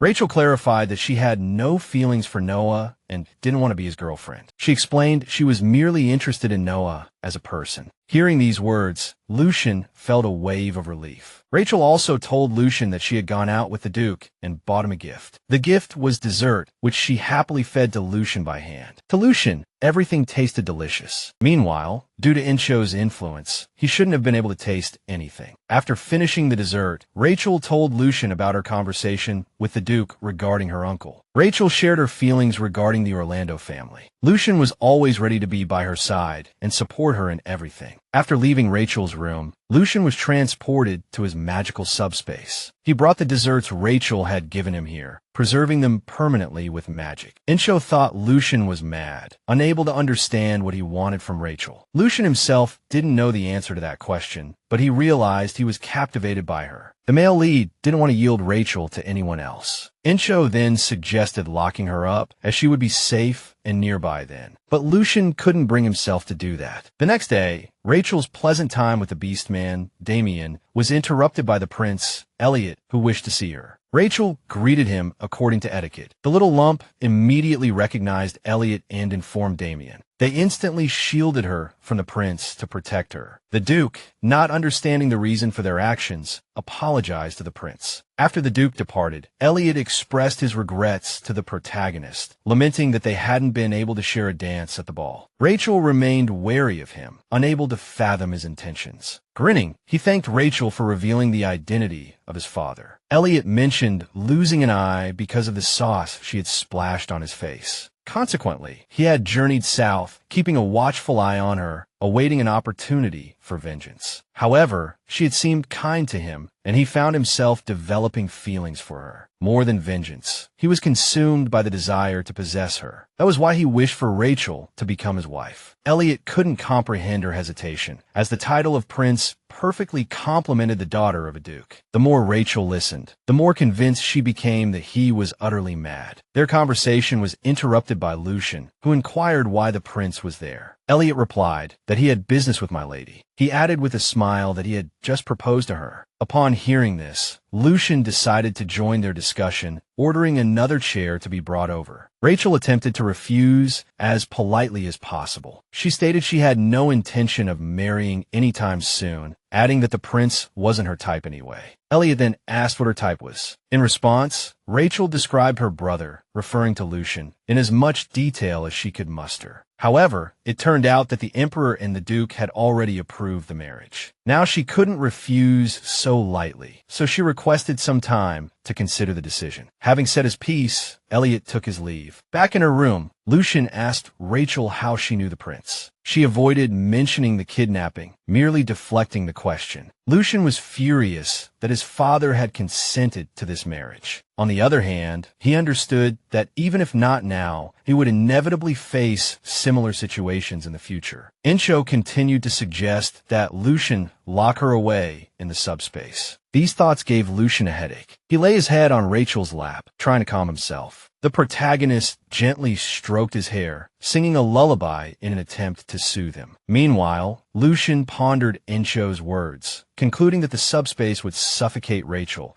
and decided instead to prepare a house just for the two of them, where no one but him could ever see her. Although it was the protagonist who was lulling Lucian to sleep, she ended up drifting off herself. He lifted her into his arms and placed her onto the bed. After settling her comfortably, the hero carefully covered her with a blanket. As usual, after leaving Rachel's room, he hurried to find his father to discuss the prince's proposal. However, it transpired that the Duke was also hearing about it for the first time. Lucian was incandescent with rage, viewing this as a sign of disrespect towards their family. Despite the formal structure of vassal and liege, the imperial family and the Leon family existed in an alliance. After all, according to history, they had founded the empire together and now merely adhered to certain statuses. But the Duke stopped him before his emotions caused him to overstep, emphasizing that they were loyal vassals to the imperial family. Lucian was disappointed, seeing that even as the entire empire worried about the appearance of monsters, the imperial family took no action to prevent incidents like the prince's from recurring. Lucian insisted that his father pass the ducal title to him. Upon waking, Rachel learned that Duchess Camilla was looking for her and hurried to meet her. Camilla was deeply worried about something. She needed to speak with the Duke, but couldn't muster the courage. So she asked Rachel to accompany her. The protagonist readily agreed. The Duke refused his son's proposal to inherit the title, believing it was still too early. But Lucian stood his ground, arguing that he had fulfilled all the duties of an heir, and even more, over the years. Everyone within and outside the estate acknowledged the hero as the master of the Leon family. Only Pedro remained unaware of this fact. Now, Lucian was no longer requesting, but demanding his father pass the title to him, threatening to take it by force otherwise. Enraged by his son's behavior, the Duke grabbed him by the collar. But Lucian was no longer the child who would silently endure beatings. Their argument was interrupted by the sudden appearance of the Duchess and Rachel. Seeing the scene, Camilla assumed the Duke was treating Lucian harshly as he had before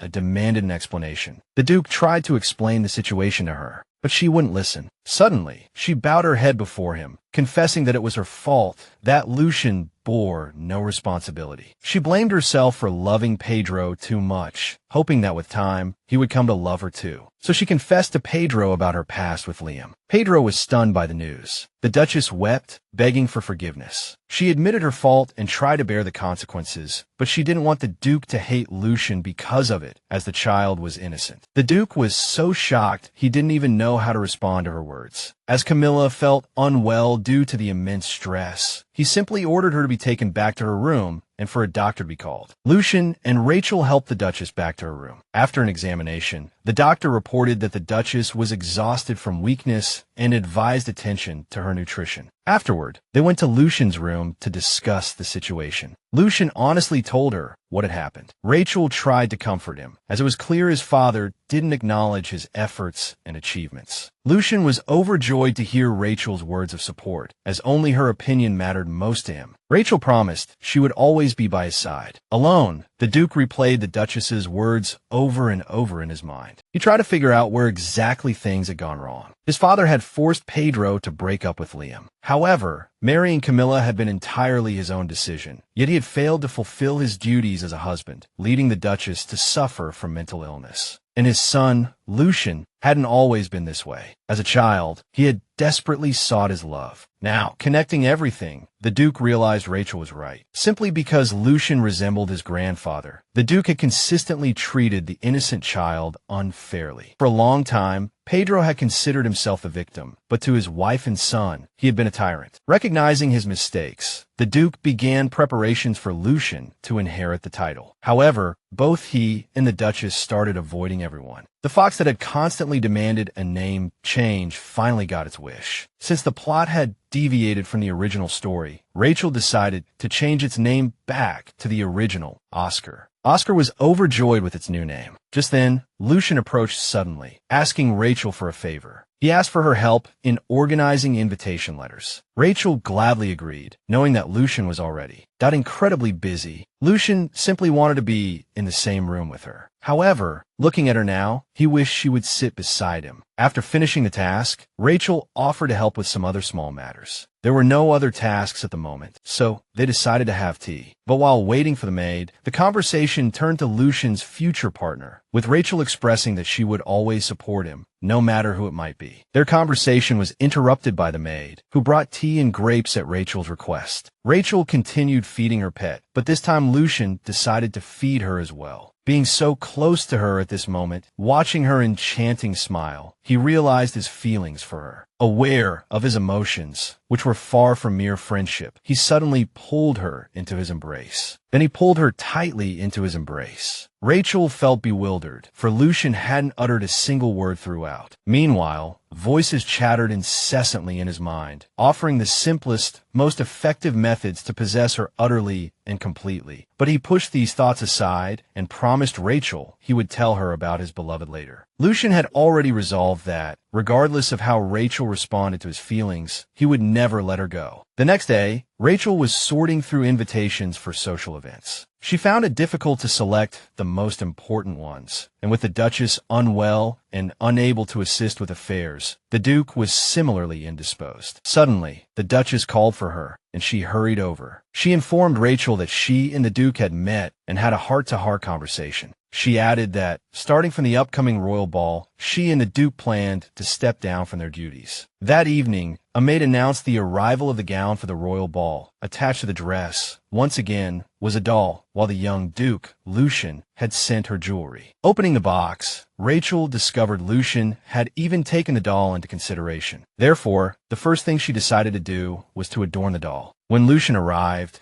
she ran to him delightedly, thanking him for the jewelry, then pulled him along to see the doll. Lucian looked at the doll, the one that bore a striking resemblance to Rachel, and watched with keen interest. Since he had taken the previous doll, Rachel suggested that perhaps he might want this one too. Lucian happily accepted the gift. Watching him, the heroine, Rachel, couldn't even fathom that he liked dolls so much. Before leaving, the male lead, Lucian, gently kissed her forehead and wished her good night. Meanwhile, Noah boasted to Count Orlando that both Lucian and Rachel were interested in him. Suddenly, Noah remarked that he felt Rachel strongly resembled a woman from the past known as the Saintess, particularly her hair and eye color. This would explain why Cassandra died when she attempted to take over her body. Noah believed Rachel was in love with him and intended to exploit this. He decided to get closer to her, and if she truly was the Saintess, to eliminate her. In preparation for the royal ball, Amber carefully braided her mistress's hair. Lucian arrived earlier than scheduled, watching the girl as he waited for her. Lucian helped the girl arrange her hair, adorned her with the jewelry, and then they departed together for the royal ball. Unexpectedly, the male lead, Lucian, asked Rachel not to call him brother, but to use his given name instead. Rachel looked at him, perplexed. Their conversation was interrupted by Noah, who had noticed them and approached to greet them. Rachel returned the greeting with a smile. Noticing the heroine, Rachel, Elliot also came over. After exchanging greetings, he immediately asked if she had considered his marriage proposal. He deliberately spoke,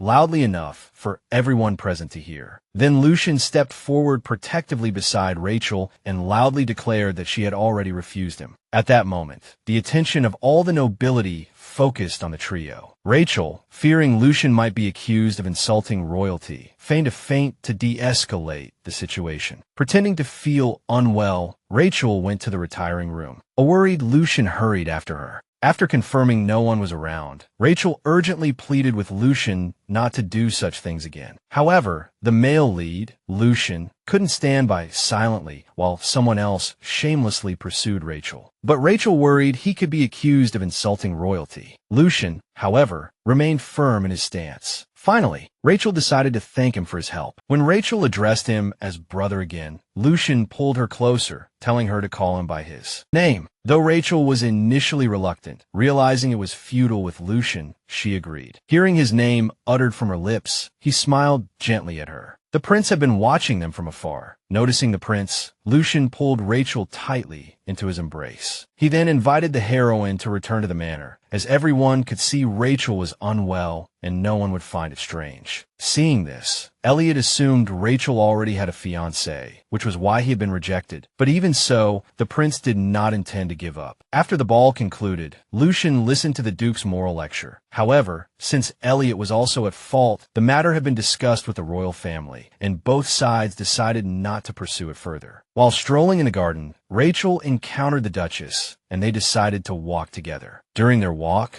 Rachel and the Duchess discussed recent events, including the ball and the incident in the Duke's study. The Duchess was surprised because Rachel didn't ask any questions. The heroine explained that she was always cautious about matters concerning the Leon family, as she didn't consider herself a true member of the family. Once upon a time, the Duchess herself had thought the same, but now everything was different. Although they weren't truly related by blood, the Duchess did not see her as an outsider, and the Duke sincerely regarded her as his own daughter. These words threw the heroine's heart into confusion. After the walk, Rachel returned to her room, where Oscar was waiting for her, intending to give her a fright. They entered the room to rest. Sitting on the sofa, Oscar ate his favorite sweets while Rachel read a book. Noticing the heroine seemed a bit bored, Oscar offered to tell her a scary story. Oscar began his tale by saying that beneath the world, they lived and resided a king of demons and evil spirits. 1,000 years ago, this evil spirit surfaced, wanting to enslave their world, but the spirit lacked a physical body. In their world, therefore, they began to possess humans. Although the Demon King is now sealed and the world is at peace, the seal is actually incomplete, so after gathering strength, the evil spirits hide among them. Therefore, he advised the heroine to be careful of those around her. However, Oscar emphasized that they are only interested in human bodies, and he, a beast man, could be trusted. Rachel was surprised by the story, as such a world setting did not exist in the original work. The heroine was shocked because she too was a transmigrator. Oscar had heard this story from an old turtle grandmother who had lived for 1,000 years. After the royal ball, all the nobles were discussing the newly appointed Prince Elliot Leonize. Lucian understood that by antagonizing the influential Leon family, Elliot would only alienate high society and worsen his own situation. Therefore, Lucian concluded that the prince was either a fool or held some kind of insurance. Lucian was convinced there must be some reason why the emperor was forced to grant him the title of prince despite having a legitimate heir. He wanted to know this secret in order to kick the prince out of the picture. A few days after the ball, Noah came to visit Rachel. He behaved as attentively and elegantly as possible. Want to get closer to her? He subtly inquired about her engagement to the prince, and the heroine stated that she had already rejected him. Seizing the opportunity, Noah confessed that he harbored romantic feelings for Rachel. The heroine was dumbfounded. She had never expected this. Noah had misunderstood Rachel's intentions in wanting to get closer to him, so she apologized and explained that she was interested in him merely because he was her brother's friend. Realizing his assumption was wrong, Noah hastily excused himself and left. As he was leaving, Rachel tried to tell him he had misunderstood, but he didn't hear her words. However, hearing a strange voice coming from nowhere, the heroine felt scared, not understanding whose voice it was. For a moment, everything was fine, but then she started hallucinating again. Suddenly, worried beastmen ran towards her. Damien mentioned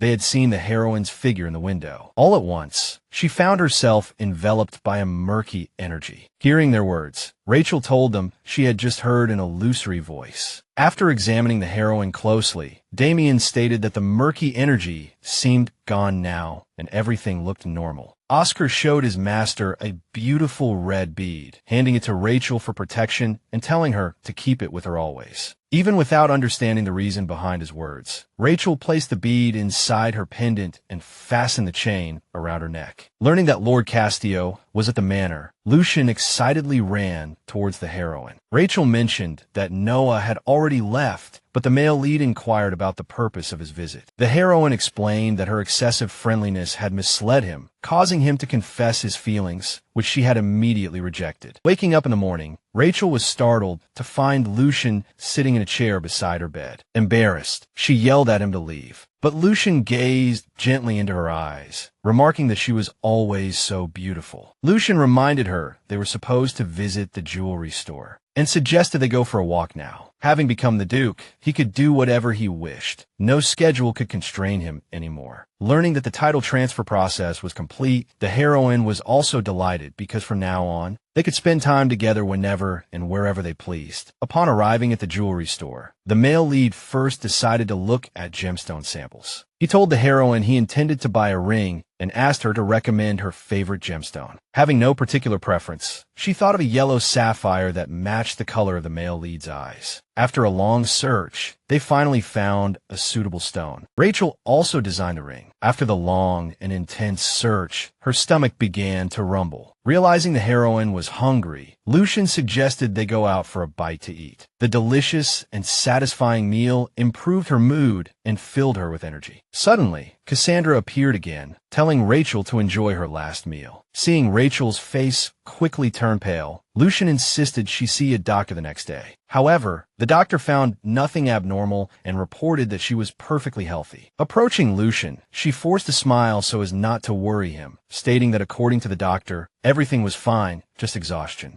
After she left, Incho spoke with Lucian again. He remarked that Rachel bore a striking resemblance to his former lover. He mentioned that all records of him had been erased because he had rebelled against the Empire, the reason being that due to those Imperial bastards, his lover, who had emerald green hair and eyes the color of the night sky, had died. Looking at Rachel, Lucian felt certain they truly looked alike. Suddenly, Rachel felt a sharp headache again. The next moment, a voice in her mind declared that the time had come. He demanded the heroine give him her body. Rachel then lost consciousness. Opening her eyes, the heroine found scenes from her past life flashing before her. The initial fragment was the day she met her adoptive parents. They were kind to her, affectionately calling her daughter. At that moment, Lucian held her lifeless body tightly, trying to call out to her. He pleaded again and again for her to open her eyes. Cradling her in his arms, the male lead rushed to find a doctor. However, Rachel's eyes suddenly snapped open. Cassandra was pleased with herself, having successfully taken over the heroine's body. But her joy was short-lived as the necklace began to absorb her energy. After Cassandra was expelled from Rachel's body, she lost consciousness once more. Everyone was extremely worried about the heroine's condition. She had not regained consciousness for 3 days. Yet, despite a thorough examination, the doctor could find nothing amiss, advising only patience. Lucian sank into despair. The Duchess grew increasingly concerned, for he had barely eaten throughout this ordeal. Gazing upon Rachel, Lucian recalled that it was for her sake he had become the Duke. Yet, should Rachel fail to awaken, the entire world would lose all meaning for him. Meanwhile, within the depths of her unconsciousness, Rachel drifted through cherished moments from her past. All was idyllic, until the memory surfaced of Rachel's adoptive mother's pregnancy. Instantly, the warmth of the memory turned cold, the familiar sting of abandonment piercing her once more. Rachel found herself running, desperately trying to reach them, to stop them, but no matter how she strained, they remained agonizingly out of reach. Then, cutting through the despair, she heard it, Lucian's voice calling out to her. He called her name with desperation, pleading, begging her to open her eyes. His voice became her anchor, pulling Rachel back towards awareness, urging her to release the grip of the past